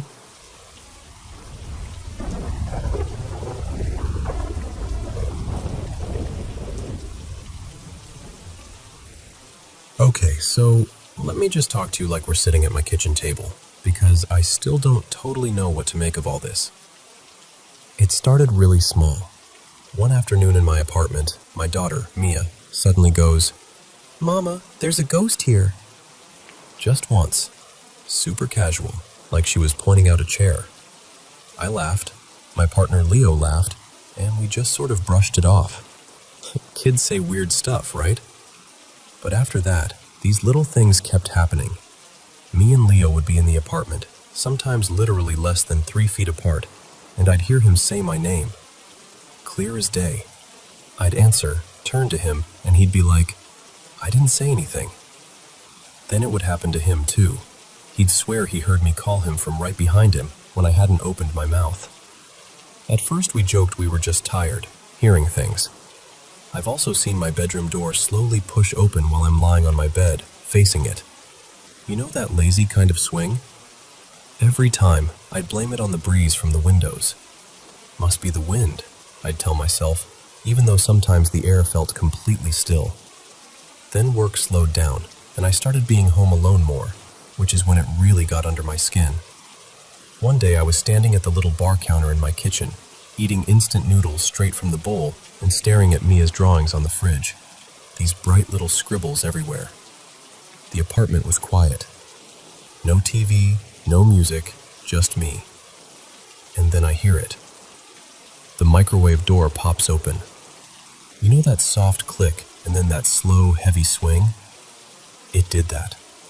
All by itself. I hadn't touched it. I hadn't even moved. I froze right there at the counter. I wouldn't look at it directly because I was genuinely scared that if I saw it open, it would make it real. I finally made myself glance over. The door was hanging open. I was completely home alone. The last time we'd used the microwave was like 2 days before, and honestly, we're kind of rough on it. We usually slam it shut. I grabbed my phone and took a photo from exactly where I was standing, like I needed proof that I wasn't making it up.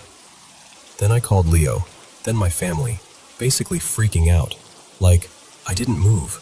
I swear I didn't move. I'm not someone who's into paranormal stuff. I don't read ghost stories for fun. This is not my thing. So I just felt unprepared. Like I'd missed some life class on what to do if your appliances open themselves. Then about a week later, I'm on the couch, just scrolling and relaxing, when I hear this loud thud from my little bookshelf. It sounded like a book falling, solid, heavy. I wasn't anywhere near it, so I just sat there for a bit, pretending I didn't hear anything. You know that, if I ignore it, it didn't happen, kind of logic? Eventually, I got up to look. One of my books wasn't on the floor in front of the shelf like you'd expect. It was tucked under the bottom shelf, like pushed in. The way the sound came from, it should have just dropped straight down and out. And we have these heavy iron bookends, and the books are wedged in there pretty tight. So how did it get out, fall, and end up all the way under? That one really bothered me. Same couch, different day. I had this little clear bag with the screws from my wrist surgery sitting in front of me. My doctor let me keep them from the first surgery, kind of like a weird souvenir. I'd been cleaning earlier and left the bag near the end of the couch, but not right on the edge. Then I sat down with my laptop and forgot about them. They'd been sitting there for a while. Suddenly I hear this soft rolling sound. Inside the sealed bag, one of the metal screws was rolling from one end of the bag to the other. Slowly. Back and forth. The bag barely had any air in it. I hadn't moved. I'd been sitting still for a long time with that bag just lying there. No open windows either. There were people gardening outside, so everything was shut. That messed with me. There's something about something inside a closed bag moving on its own that feels very wrong. Then, just recently, I decided to rest because I've been sick. I remember getting up and actually slamming my bedroom door shut because I just wanted darkness and quiet. I got back into bed, put on TikTok, and I'm just half watching video after video. In the middle of a video, I hear a door handle, like the metal turning and a door opening. I thought it was just the audio in the video, so I paused it. The sound had stopped.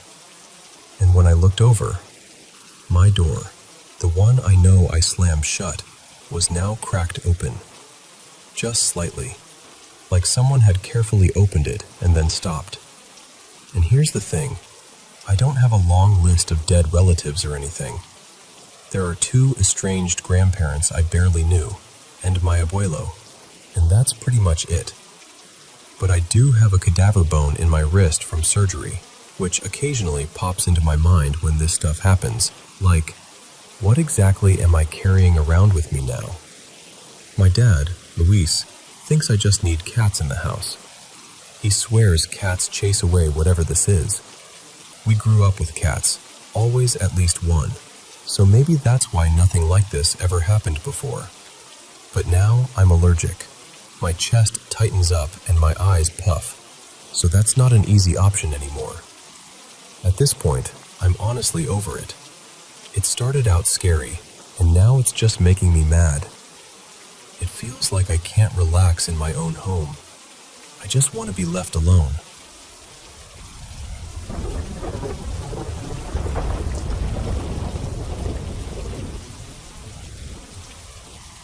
So, let me tell you about this thing that happened to me a few years back.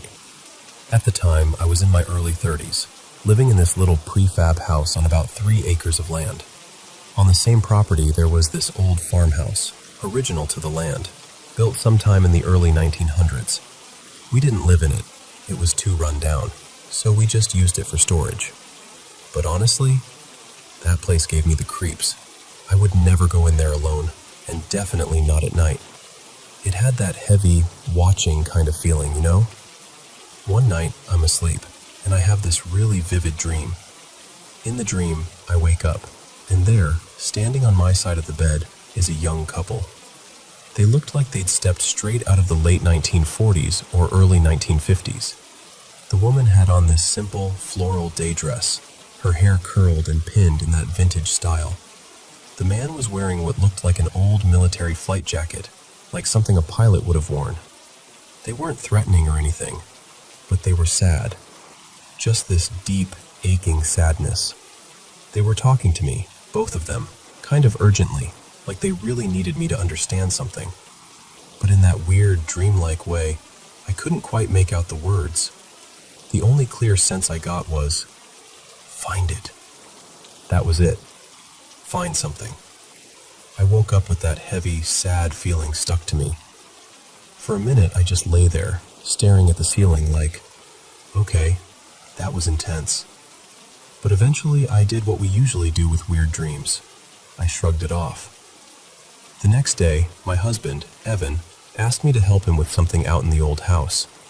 He was fixing some wiring and moving boxes around up in the attic space. I didn't really want to go in there, but I went anyway. He climbed up first, poking around with a flashlight, while I stood at the bottom of the pull-down ladder, trying not to think about all the horror movies I've ever seen. After a minute or two, he called down, "Hey Maya, you should see this." So I climbed up into the attic with him. It was dusty and cramped, full of old trunks and boxes piled everywhere. He reached into one of them and handed me this worn, leather-bound photo album. It looked old. The leather was cracked, the pages kind of yellowed and delicate. I sat down on one of the beams and started flipping through it, and my heart just dropped. There they were, a young couple standing together, wearing the same kind of clothes as the people in my dream. She had on that sort of floral dress. He had the same style of bomber jacket. The way they were standing, the way they looked at the camera, it was them. I just froze for a second. My eyes started to sting, and my whole body did that cold, prickly thing. There were more pictures too, not just of them when they were young, but later. Wedding photos, photos with kids, family gatherings in front of that same old farmhouse. You could see them aging slowly, but always together. And I just kept thinking, this is their life. This is their whole life in my hands. Along with being really creeped out, I suddenly felt sad. Deeply sad. Like I was intruding on someone else's memories. I remember saying to Evan, "These are the people from my dream. I swear to you, this is them." He kind of gave me that look, like he believed me, but he didn't totally know what to do with that information. I couldn't stop thinking, I wish I could find their family. Someone should have this. This belongs to them. But it didn't feel evil in any way. Just sad. Lonely, almost. So I kept it there. The very next day, there's a knock at our front door. I open it, and there's this older man standing there. Late 70s, maybe. Kind eyes, work-worn hands. He introduces himself as Jack and says, kind of shyly, "Hey, I'm a handyman. I live not too far from here. Just wondering if you needed any help with repairs or yard work. I used to live on this property a long time ago." And in my head, I'm just going, you have got to be kidding me. I ask, "You used to live here? Like, in the old farmhouse?" He nods and smiles, but it's this bittersweet smile. "Yeah, that old place out back. That was my childhood home. My parents raised us there." At that point, I'm practically buzzing. I tell him, "Jack, I think I have something that belongs to you." I invite him in, go to the bookshelf, and pick up the photo album. My hands were actually shaking a little as I handed it over. He looks at the cover for a second, then opens it, and he just breaks. His eyes flood with tears, and he presses his fingers to one of the pictures. He's whispering, "Oh my God, Mom, Dad." He tells me his family had been looking for that album for years. They thought it was lost forever, misplaced during a move when the house changed owners. We just stood there for a moment, me watching him reconnect with these faces on the page. His parents as a young couple, him and his siblings as kids in front of the house. Christmas, birthdays, random, ordinary days. I told him quietly about the dream I'd had, about the couple waking me up, asking me to find something, about seeing them in those photos. He didn't laugh. He didn't look at me like I was crazy. He just nodded and said very softly, "That sounds like something they'd do. They were always trying to hold us all together." After a while, he thanked me over and over. Then he took the album, still wiping his eyes, and headed back down the steps. I watched him walk away, clutching that book like it was the most precious thing in the world. That night, I had another dream. The same couple appeared again, this time not beside my bed, but standing in front of this bright, warm light. The kind of light that doesn't hurt your eyes, it just sort of wraps around you. They were smiling. All that heaviness and sadness I'd felt before, it was gone. They looked peaceful, grateful. I didn't hear them speak with their mouths exactly, but I heard the words as clearly as if someone had whispered them in my ear. "Thank you." And then they turned toward the light and walked into it together. I never saw them again in my dreams after that. I never ran into Jack again either.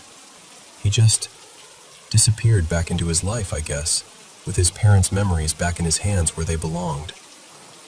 Every now and then I still think about them. The couple, the old house, that strange little chain of events. And I really do believe that whatever was left unfinished for them, it isn't unfinished anymore. I think they got what they needed. And I think, wherever they are now, they're happy. I've had other things happen on that property. Some of them not so gentle, not so easy to talk about. Maybe I'll share those someday. But this one? This one feels like a goodbye that finally got to be said.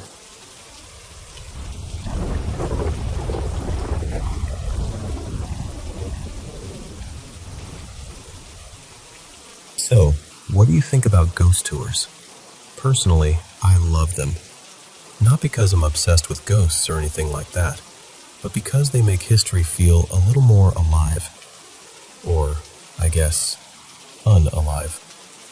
Whenever I travel, if the city offers a ghost tour, I'm absolutely that person who signs up.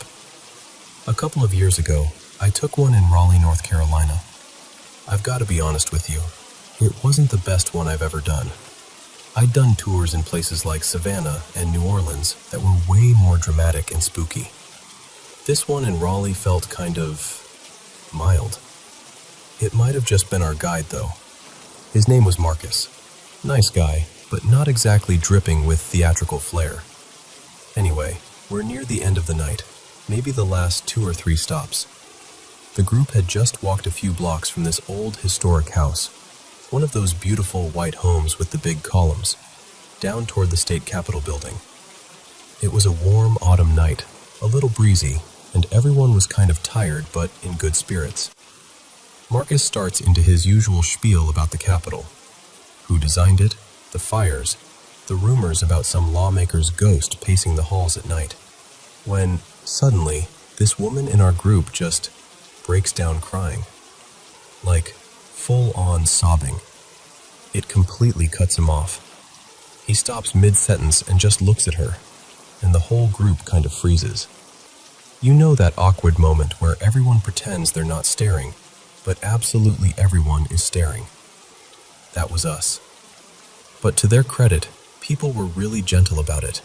No eye-rolling, no, ugh, come on. Just concern.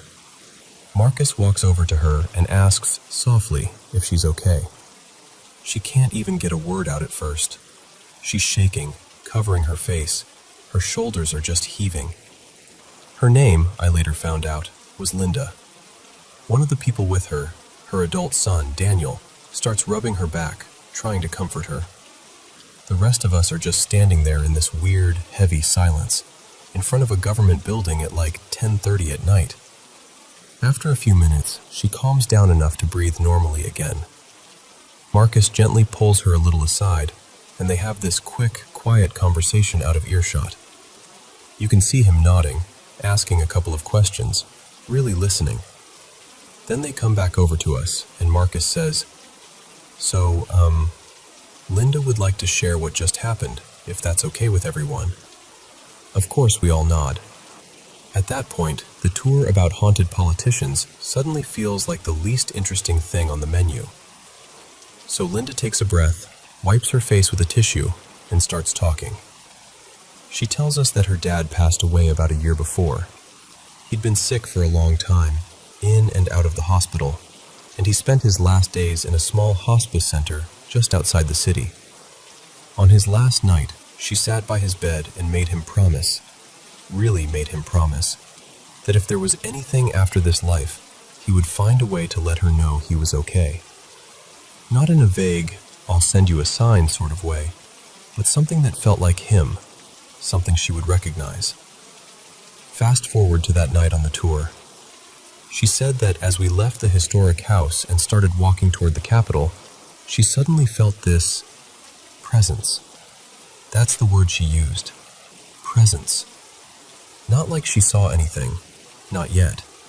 Just that the air around her changed. She felt this wave of warmth and safety roll over her, like a heavy, comforting blanket. And along with it came this very familiar feeling, the sort of quiet peace she used to feel when she was a kid and her dad would sit with her during thunderstorms. But then, when we stopped in front of the Capitol and Marcus started his story, she looked up toward the building, and that's when she says she saw him. There, against the darker part of the building, she saw the silhouette of a man, her father's height, her father's build, standing just on the edge of the light. Not fully detailed, not like watching a movie, but enough for her to recognize him. She said he raised one hand and placed it over his heart, and then brought both hands together in front of his lips, in that little prayer gesture he always used to do when he wanted to show gratitude or say a quiet thank you. Apparently, it was a little habit of his, something small and specific that only their family really knew. And when she saw that, she said, her knees almost gave out. She told us, "I just knew, right then, that he was keeping his promise, that he was okay, that he'd crossed over, whatever that means, and he took the time to tell me." And then, just like that, the figure was gone. While she was telling us this, her son Daniel and the friend who'd come with them both started tearing up too. None of them looked like they were putting on a show. It felt raw, real, like we were intruding on this very personal moment that somehow we'd all been invited into. Marcus, our guide, stood there listening with his mouth slightly open, holding his little lantern like he'd forgotten he was on the clock. When she finished, he said he'd been doing ghost tours for over 10 years and had never had anything like that happen on one of his routes. You could tell he was trying to be respectful and sincere, but I also got the sense he was a bit thrown. This was way beyond the usual "orbs showed up in my photo" kind of thing he was used to. He tried to pick the tour back up afterward, but the whole energy had shifted. Nobody really cared about the ghost of some long-dead official pacing the hallways anymore. We were all still back there with Linda and her dad, standing in that quiet space between grief and relief. After a few more sentences of his rehearsed story, Marcus just kind of sighed and said, "You know what? I think we're going to end the tour here tonight." He thanked us all for coming and told Linda privately that he hoped she found some peace in what she'd experienced. We all drifted off into the night in little clusters, talking softly. Some people offered their condolences. Others just gave her those small, understanding smiles you share with strangers when words feel inadequate. Here's the thing, though, and I'll be honest with you because that's why I'm telling this story.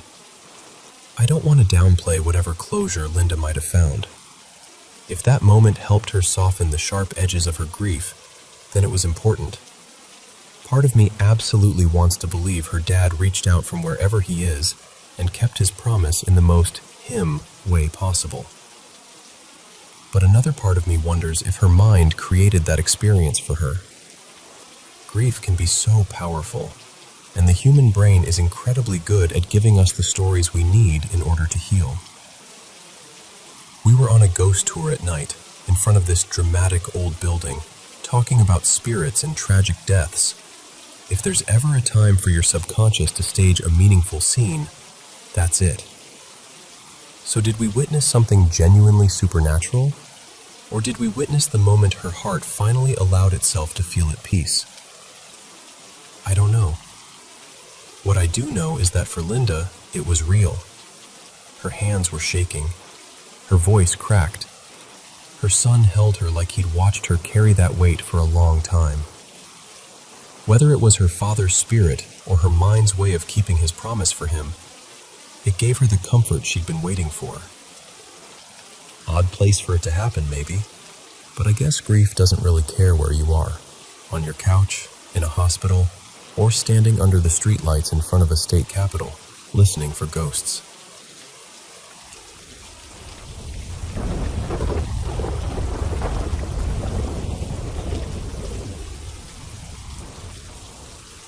So, I want to tell you something that's been freaking me out, and I really just need you to listen for a bit. For most of my life, I never really dreamed.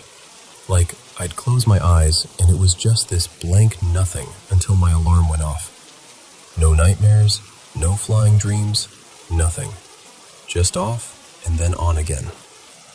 Then about 2 months ago, I moved into my boyfriend Eli's apartment, and since then, it's like something flipped a switch in my brain, or in the house. I'm not sure which. Before I get to the really recent stuff, I need to go back to the first weird thing that happened. It was sometime late last year. I want to say around October or November 2024. I don't remember the exact date, but I remember the feeling. Eli loves horror movies, like, lives for them. Me, I'm a bit more cautious. It's not just that they're scary. I always had this fear that horror movies carry, I don't know, bad energy? Like they soak into you somehow. But I wanted to make him happy, so I said, okay, let's watch one. He put on this really intense foreign horror film about possession. I won't go into too much detail, but it was heavy. Lots of curses, demons, chanting, that kind of thing. The whole time I felt off. My chest felt tight, my skin felt prickly, and I kept wanting to look away, but I didn't, because he was enjoying it, and I didn't want to be a buzzkill. We finished the movie, turned off the lights, and went to sleep. A few hours later, I woke up. Only it was wrong. I felt awake, but it was like I didn't have eyes. Everything was just black. No shapes, no shadows, just darkness. But I could move. I could feel the bed under me, feel the blanket, feel Eli's warmth beside me. So I reached out to hug him, just wrapping my arm around his waist like I always do. And then he yelled. He shouted, "What are you doing?"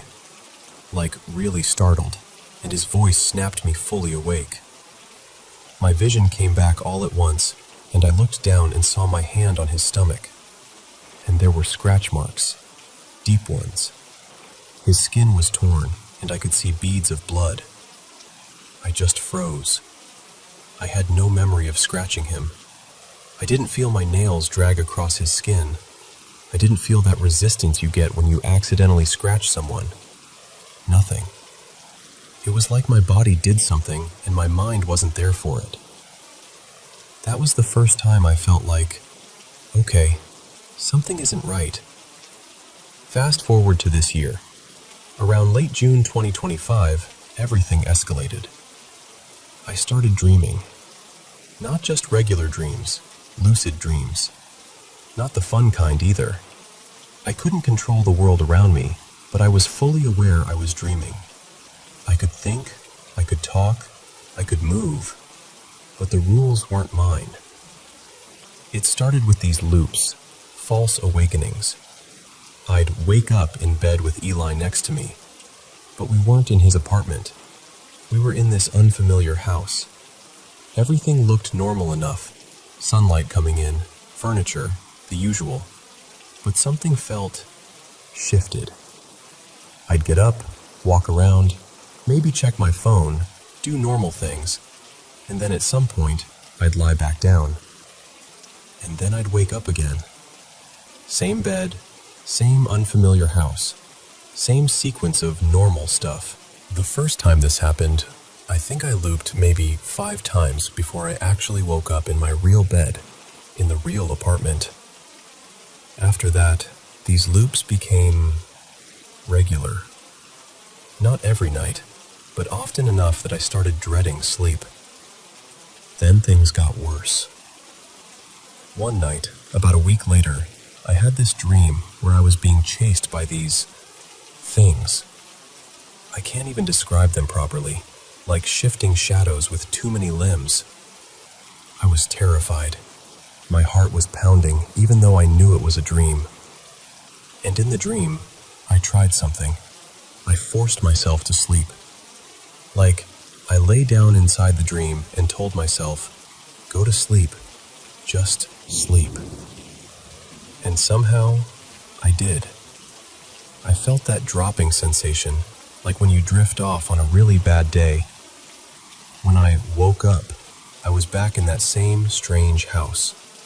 Only this time, I could tell instantly that it wasn't real.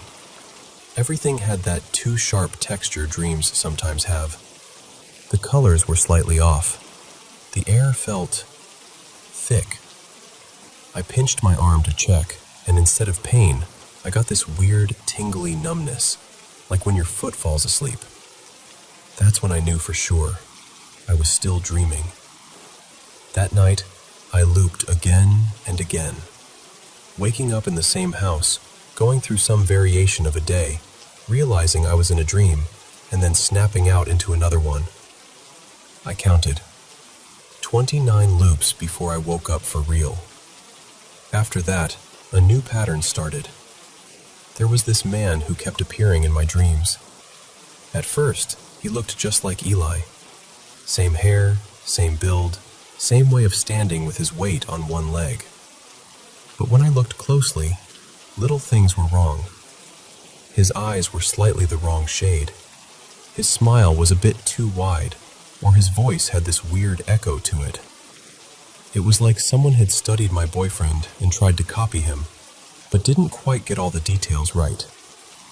This thing started giving me tests. Sometimes they were like quizzes, riddles, logic puzzles, questions that made my brain hurt. Other times they were physical, having to move objects a certain way, climb something, push through invisible resistance. I can't remember the exact details now, just the feeling of being constantly challenged and judged. He told me, and I don't remember if he said it out loud or if I just knew, that if I got everything 100% correct, I'd be allowed to wake up. And weirdly, it seemed true. There was one time I solved everything he gave me. Every question, every task. I finished the last one, and the moment I did, the dream snapped like a rubber band, and I was suddenly awake in my real bed, heart racing, drenched in sweat. Another time, I messed up one part. Just one. I felt it. I knew I got it wrong. And instead of waking up, I got thrown into another loop. Different quiz, different tasks, same fake Eli watching me. Now, today, this is the one that really shook me. In the dream, I woke up already in the middle of something. There was no gentle beginning, no build-up. I just became aware, and when I did, I realized this thing was on top of me. It looked, at first, like Eli, but my body knew it wasn't him. The way it moved, the way it felt leaning over me, everything in me recoiled. I tried to push it away, tried to fight, but my arms felt like they were moving through syrup. I could feel everything it was doing, and none of it was okay. I knew I hadn't agreed to any of it. I knew I was being violated. I remember thinking, even inside the dream, this isn't him. This isn't him. This isn't him. Eventually it stopped. Not because I made it stop, just because it decided it was done. And then, just like that, the scene changed. And then they weren't. They were just gone, like someone deleted them.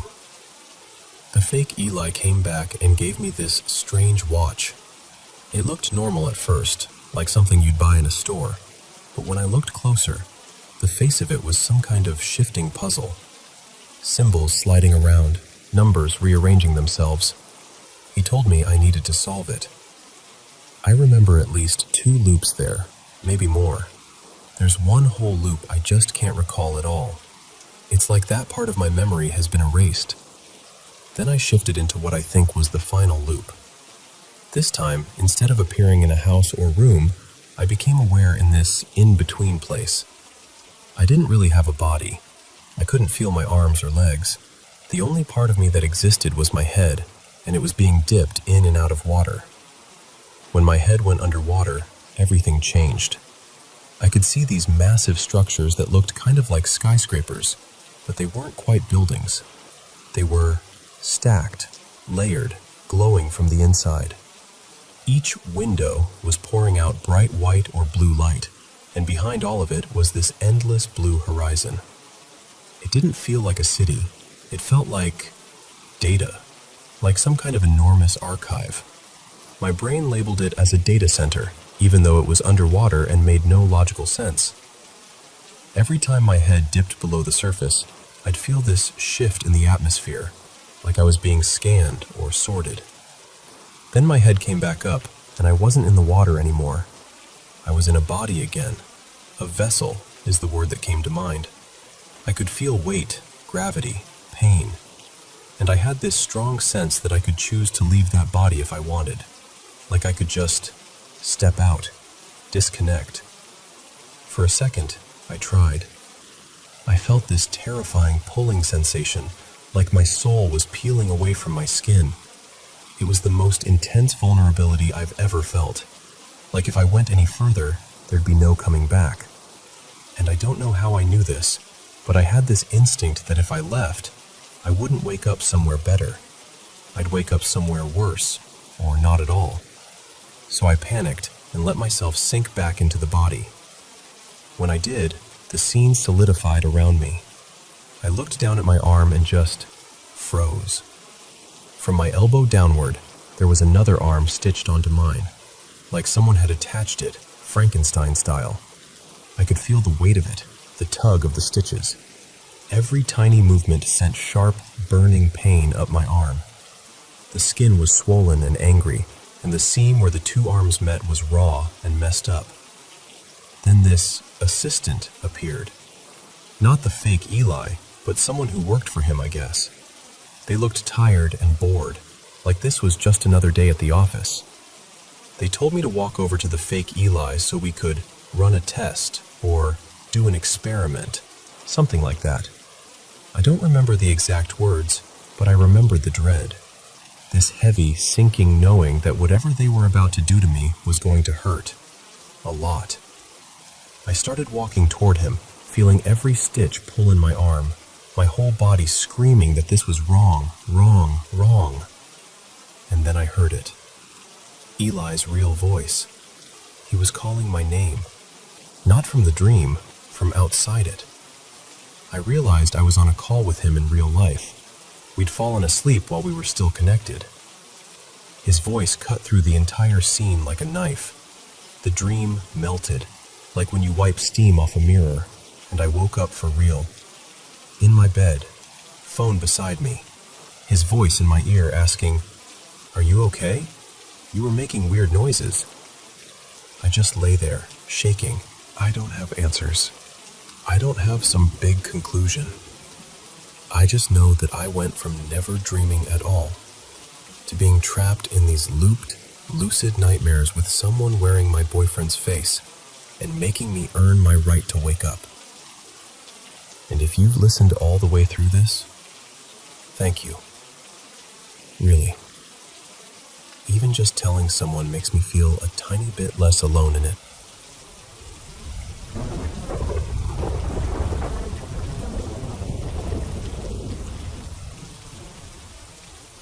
Okay, so let me set the scene for you. I live way out in the sticks. Like, if you missed the last gas station, that's on you, because my place is another 20 minutes past that. It's just me, a handful of farm animals, too many reptiles, and my big goofy Belgian Malinois, whose name is Jasper. Jasper is about 95 pounds of pure muscle and unfiltered joy. He looks like he could end you, but in reality, he loves everyone and everything, except coyotes, snakes, and the occasional possum that wanders too close to the chicken coop. Out here, he's kind of become the unofficial mascot for our little EMS station.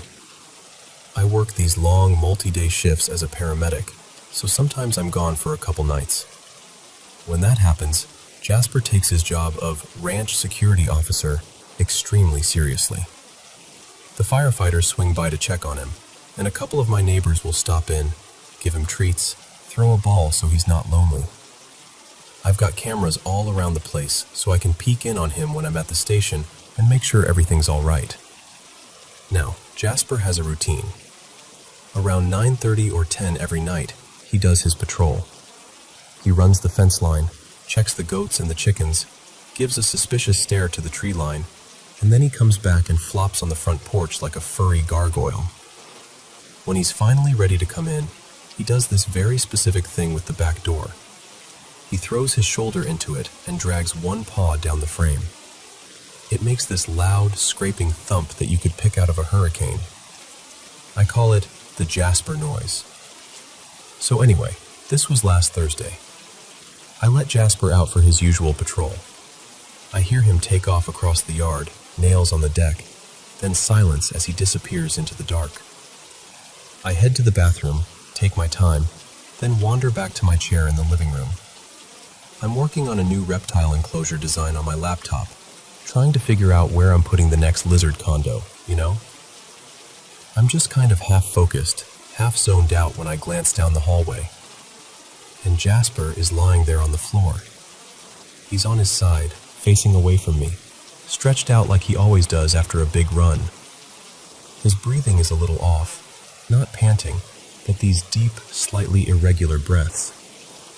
If you're in the medical field, it's just enough to make you go, okay, that's odd, without quite being an emergency.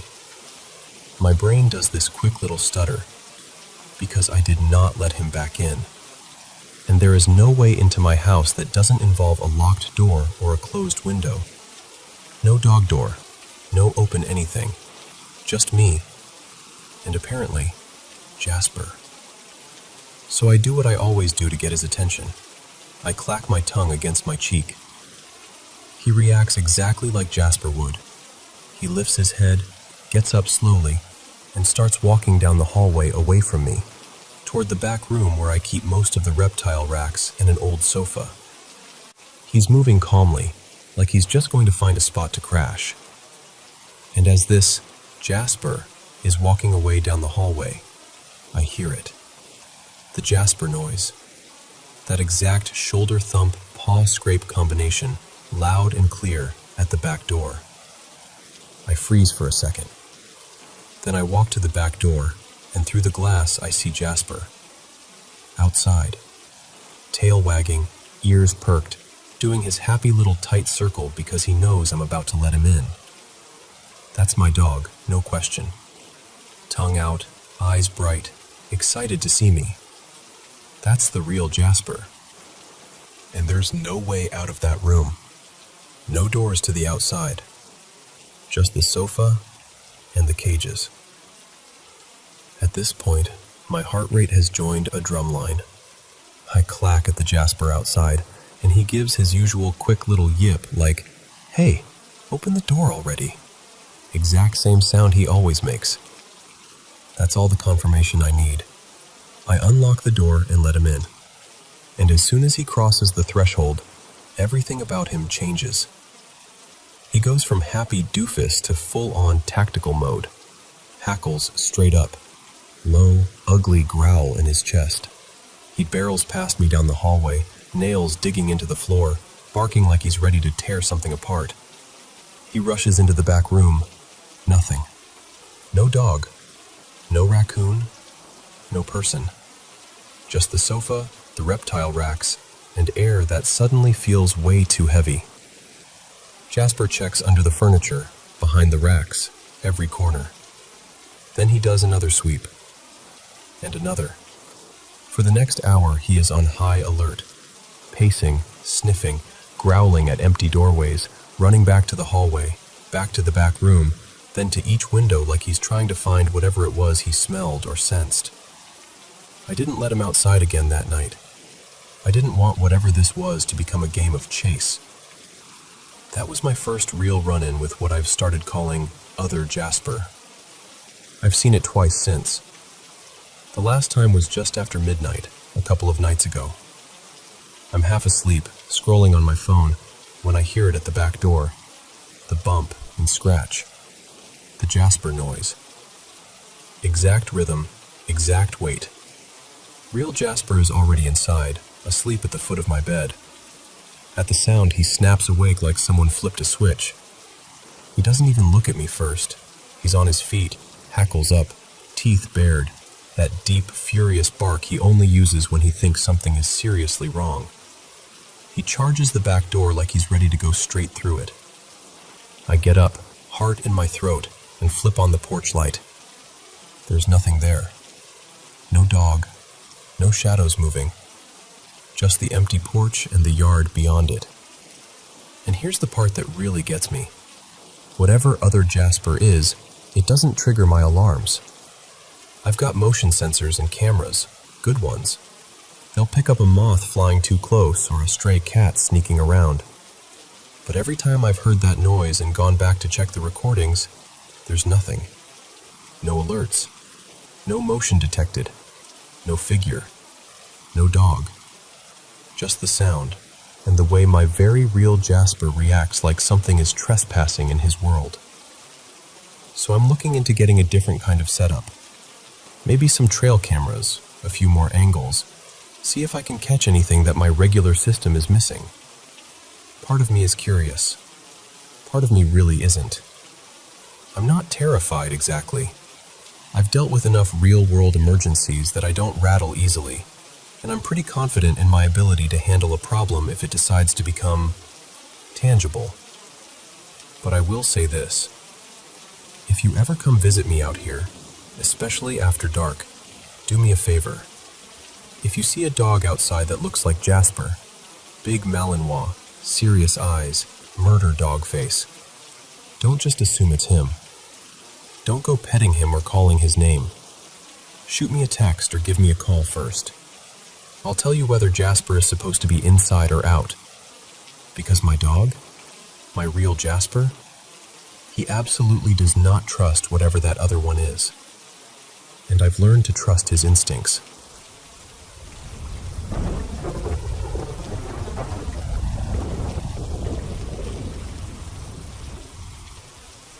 So, let me tell you about something that happened a few nights ago. Even now, just thinking about it, I can feel my shoulders tense up. It was a Thursday night, close to midnight. I was curled up on the old sofa in my little cabin, reading a book and trying not to think about the wind rattling the trees outside. It was one of those quiet nights where the whole house feels like it's holding its breath. And then, someone pounded on the front door. I actually jumped. The book slipped out of my hands and slapped onto the floor. No one ever comes by that late. Out here, in this area outside Hammervik, if someone's at your door after midnight, it's either an emergency or something you really don't want to deal with. My first thought was that maybe a neighbor's car had broken down on the road. So, a little worried but trying to be sensible, I got up and headed toward the hallway. The only light on was the lamp in the living room behind me, but the hallway outside the cabin has this cold fluorescent light that spills in through the glass of the front door. It lit up the veranda just enough for me to make out shapes. I stepped closer and peered through the little window in the door. What I saw made my stomach drop. Pressed close to the glass was a chalky white face, too pale to look alive. Most of it was hidden under a dark hood, but the lower part of the face was clearly visible. A wide mouth, lips almost too thick, and teeth that looked blackened and long, like they were rotting or sharpened. The chin was unnaturally long, smooth, completely hairless. It didn't look like any human face I'd ever seen. The eyes were in shadow at first, and honestly, I was grateful for that. I just froze there, staring. Then it hit me what I was looking at.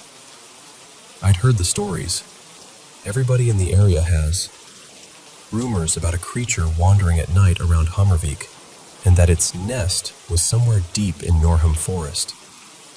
People had found animals in the pastures near Bjorkdal, mutilated, drained of blood. The kind of thing people mention in low voices and then laugh off because it sounds ridiculous. They call it the vampire of Hammervik. And now, God help me, it was standing outside my front door. Before I could move, it spoke, this strange, guttural voice that sounded like it was dragging up the words from somewhere wet and broken. "Let me in.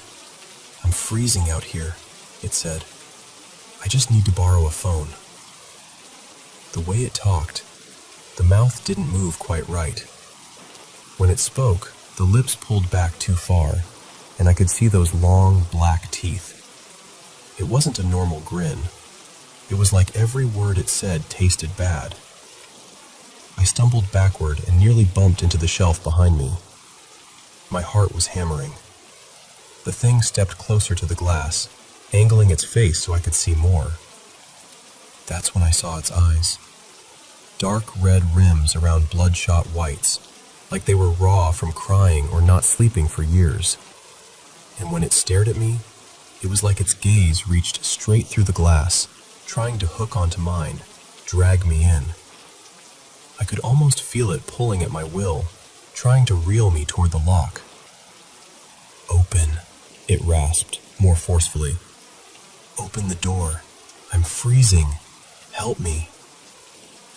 The handle on the door jerked, up and down, like it was testing the lock.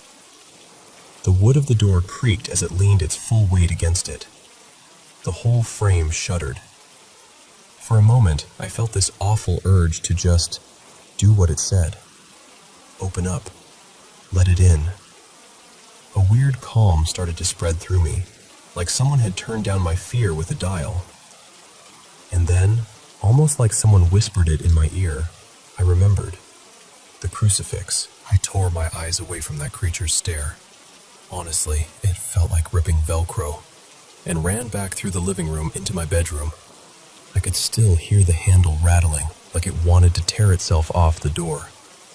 The pounding started again, harder this time, and the cabin walls trembled. In the bedroom, I yanked open the top drawer. Nothing. Second drawer. Socks, receipts, useless junk. My hands felt clumsy, like I was wearing gloves. Finally, in the bottom drawer, under a tangled scarf, my fingers closed around the cool shape of the crucifix. The door banged again. The sound echoed down the hallway.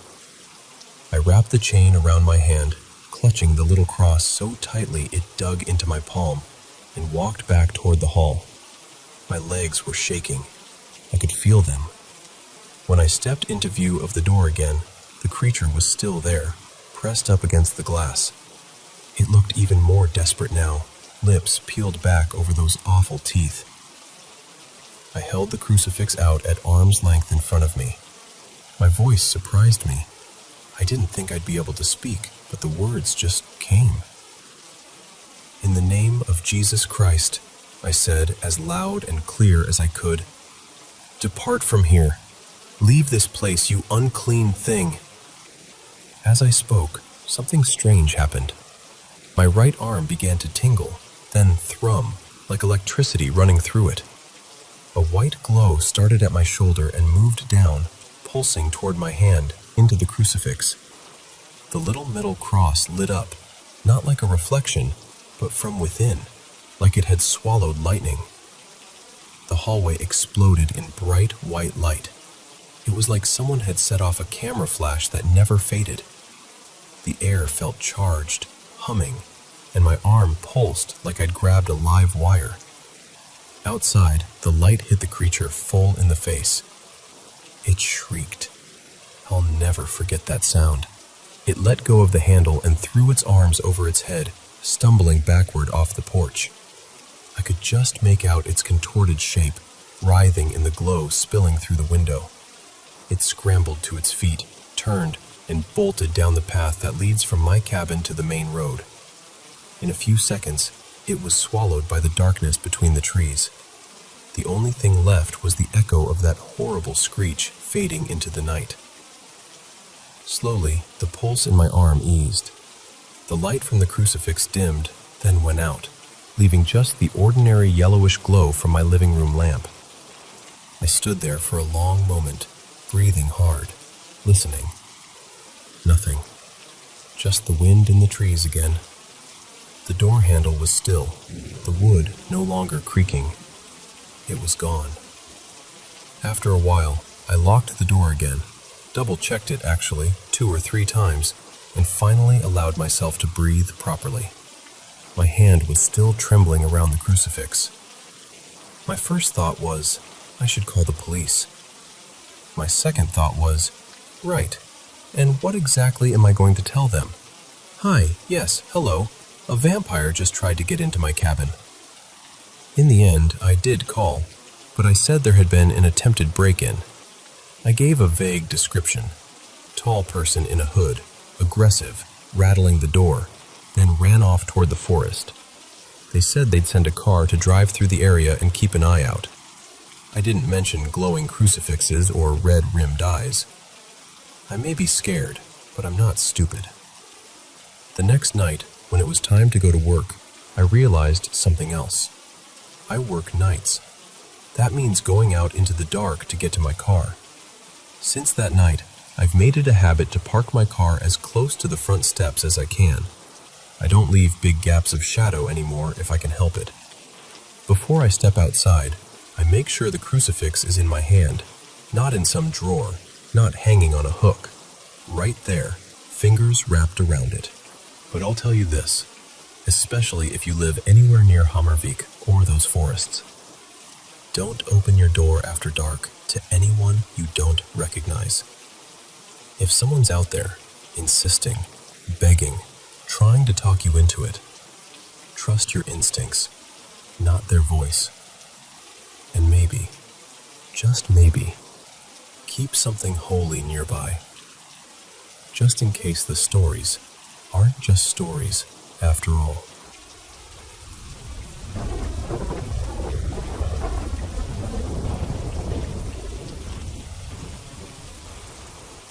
Alright, so, let me tell you about the one thing that still makes me second guess myself.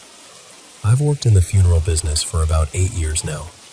I'm not religious, I don't believe in an afterlife, and I usually roll my eyes at ghost shows.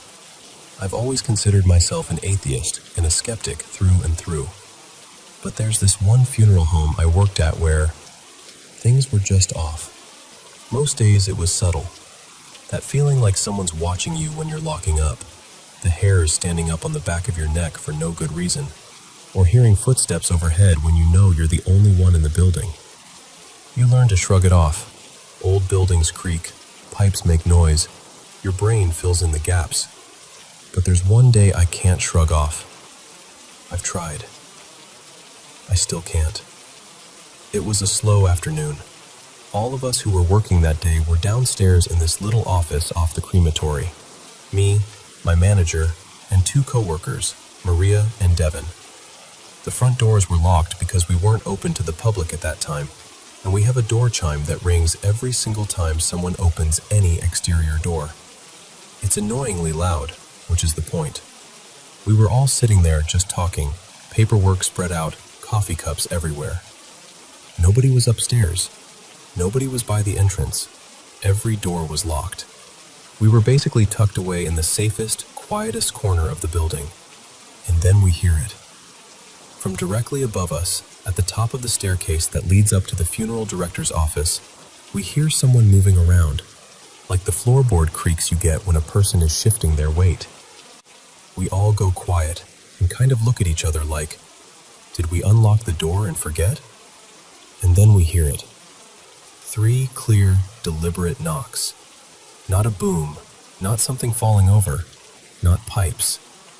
It was that exact polite, "Hi, I'm here. Can I come in?" kind of knocking. The same way a family would knock if they came in and weren't sure where to go. All of us froze for a second. We all heard it. My manager, Mr. Lee, immediately stood up and said, "That's someone at the office door." No hesitation. We all just assumed a family had somehow gotten in. He goes up the stairs, and Devin heads toward the hallway to check the front door, and Maria says, "That's weird. Why didn't the chime go off?" So she walks over to the little box on the wall where the door chime is, thinking maybe the batteries died or someone turned it off. A few seconds later, Devin calls down the hallway, "Front door's still locked." Maria checks the chime and goes, "It's on. It's working. I just opened the back door to test it. It chimed." I'm still downstairs in the office, just kind of sitting there with my heart going a little faster, listening to them move around. Then Mr. Lee comes back down the stairs, looking confused. He says, "There's nobody up there. Door's locked. Offices are empty." So now we've got all of us accounted for in the same room, no one at the front door, no one upstairs, the chime working perfectly, and no cars in the lot besides our own. But the 4 of us all heard those footsteps, and that very specific, intentional knocking at the door at the top of the stairs. We just kind of stood there in the hallway, looking at each other like, okay, so what did we just hear? That's why that day sticks with me. It wasn't just me, half asleep on a night shift, hearing things. There were multiple witnesses. We all heard the same sound, interpreted it the same way, A normal human knocking exactly where a customer would knock if they were looking for us. And yet, no one was there. No open door, no chime, no car pulling away. Nothing. That was just one incident at that funeral home. There were plenty of smaller things. Doors that would slam when there wasn't a draft. Those faint, muffled voices you'd swear were coming from the next room when you know the building is empty. That really specific feeling like someone is standing right behind you, close enough that you can almost feel the air shift. And then you turn around and it's just hallway. What gets me is that different people experienced those things without us all swapping ghost stories first. Maria once came downstairs pale and said, "I swear someone was right behind me by the arrangement room, but when I turned around, no one was there." I just nodded because I'd had the same experience in a different part of the building and hadn't told anyone. Now, I'm still not ready to say, yes, ghosts are definitely real. My logical brain wants an explanation. Faulty wiring, acoustics, old wood, stress, something. I want there to be a clean, rational reason. But I'll be honest, that knocking at the top of the stairs, with all of us hearing it, all of us reacting like it was a real person, and then finding absolutely nothing, that's the closest I've ever come to thinking, maybe there's something we don't understand going on here. And if there are ghosts, I have to laugh a little and ask the same question I always do. Of all the things they could do, why just knock on doors?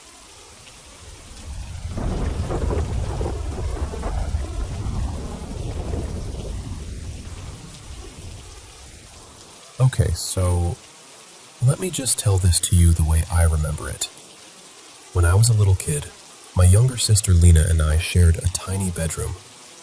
We had these metal bunk beds that creaked every time you moved. I slept on the top bunk, she was on the bottom. Back then, I had sleep paralysis and nightmares a lot. Almost every night, really. I'd wake up frozen, unable to move, with this heavy feeling that something was in the room with us.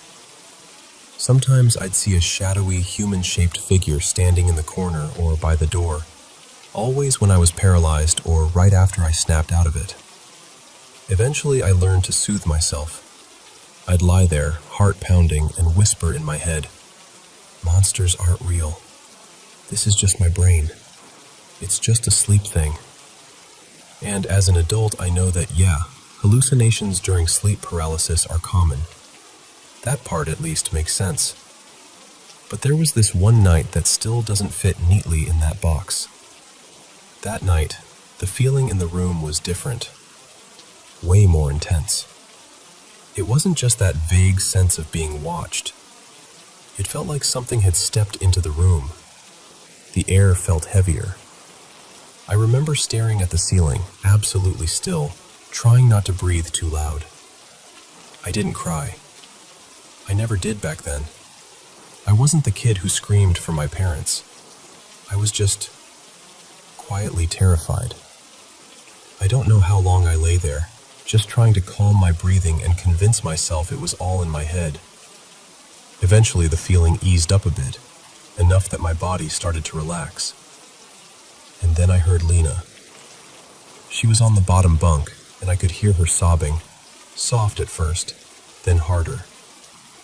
I didn't say anything, but it really threw me because she never cried like that at night. A minute later, the bunk shifted, and she climbed up to my bed, still crying, and just wrapped her arms around me. I remember asking, "What's wrong?" even though I think I already knew. She just clung to me, shaking, and as she held on to me, I started crying too, because in that moment, it felt like she had felt it too. Whatever that thing was in the room. And then we heard it. This low, loud growl came from the direction of the doorway. It didn't sound like an animal. It didn't sound like anything I'd ever heard in our house. It sounded wrong, like something trying to imitate a growl. We both turned our heads at the same time and looked at the bedroom doorway. There, crawling over the threshold, was this humanoid, shadowy figure, darker than the dark around it. and it had red eyes, like two embers, low to the ground, moving towards us. Lena and I screamed at the exact same time. The second we screamed, we heard my dad's footsteps pounding down the hallway toward our room. The figure stopped, turned away from us, and slipped back out through the doorway like it had been caught. My dad burst in, flicked on the light, and demanded, "What's going on?" We were both talking over each other, trying to explain, pointing toward the door, telling him about the shadow thing on the floor, the red eyes, the growl. He insisted it was just a reflection, maybe from the hallway. He said that's all it was, some light, and that we were scaring ourselves. But there was no light on in the hallway. There was nothing that could have made that red glow. And he said he hadn't heard any growl. Fast forward to when I was about 14. Sleep paralysis and hallucinations came up in some random family conversation. I don't even remember how. I just remember saying, "Yeah, I used to get that a lot." There was this one time when Lena and I both saw something at the door. I started telling the story, and I mentioned the red eyes, and before I even finished, Lena cut in and said, "Wait, I thought that was a dream." So I asked her, "What do you remember?" And she described it almost exactly the way I remembered it. The growl, the shape crawling in, the red eyes, both of us screaming, everything. We were just sitting there, staring at each other, realizing that whatever that was, it wasn't just in my head. At least that part was real to both of us. For more context, we grew up in a really abusive household. There was a lot of fear and tension, a lot of yelling, a lot of walking on eggshells. My dad was abusive toward me and my mom, but for some reason he never laid a hand on Lena. That imbalance, that constant stress, it was just the background noise of our lives. Around that time, I'd figured out something about my sleep paralysis. If I woke up frozen, I had two choices.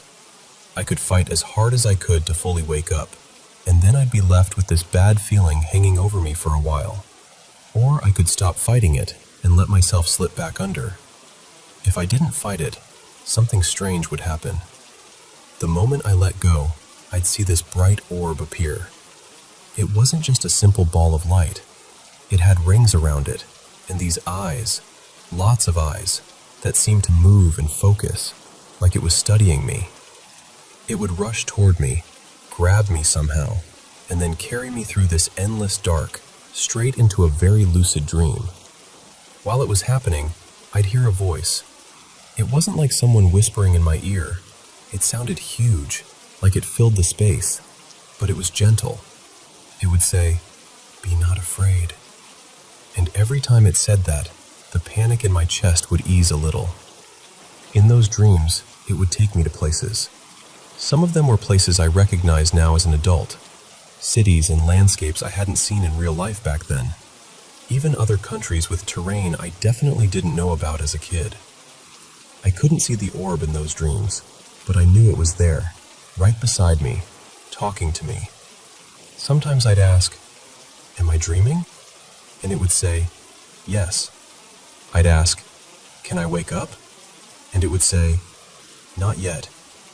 And then, when the dream had run its course, the voice would finally say I could wake up. I'd snap back to my body, and here's the weird part. Instead of feeling terrified like I did after the shadow figures, I'd feel safe, calm, like I'd just been watched over. As a kid, I didn't have any framework for that, other than vague church stuff. I grew up going to church every Sunday, but all I ever saw were the typical angel images, human-looking figures with wings, maybe a halo. I didn't connect the orb and the voice with anything religious at the time. I just thought it was something my brain made up so I wouldn't freak out. It wasn't until I was an adult that I stumbled across these old descriptions of angels from biblical texts. These beings described as wheels within wheels, full of eyes, surrounded by light.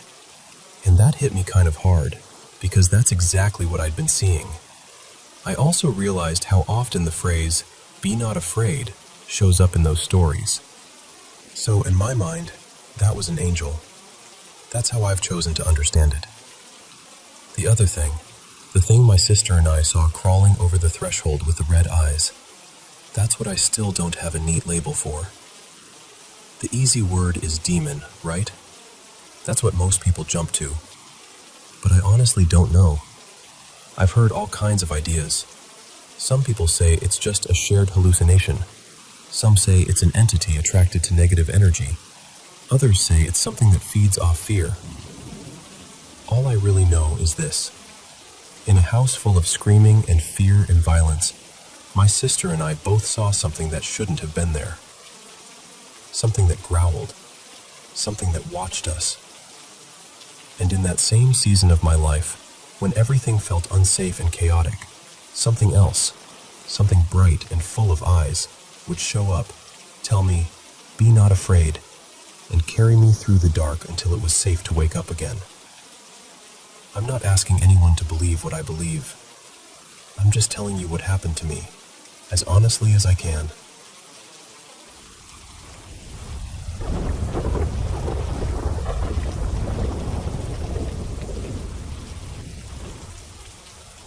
Okay, so let me tell you one of my favorite stories that my mom, Claire, used to tell me.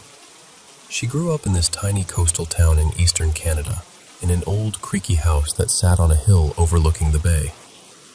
The kind of place where the wind never really stops and the fog just lives there. From the time she was a kid, she swore that house was haunted. Not in a cute Halloween way, but in the "something is definitely watching you from the corner" kind of way. She has a whole catalog of weird things that happened there when she was a teenager, but this one story has just stayed glued to my brain. So, in their living room, my grandparents had this huge old grandfather clock. You know the kind. Towering, dark wood, heavy brass pendulum. It ticked so loudly it practically ran the house. My grandparents jokingly called it King George, because they said it ruled over the living room. The clock stood just to the right of the big, sagging couch, and to the left of that couch was this massive front window that looked out over the yard and the gravel driveway. During the day, it was pretty.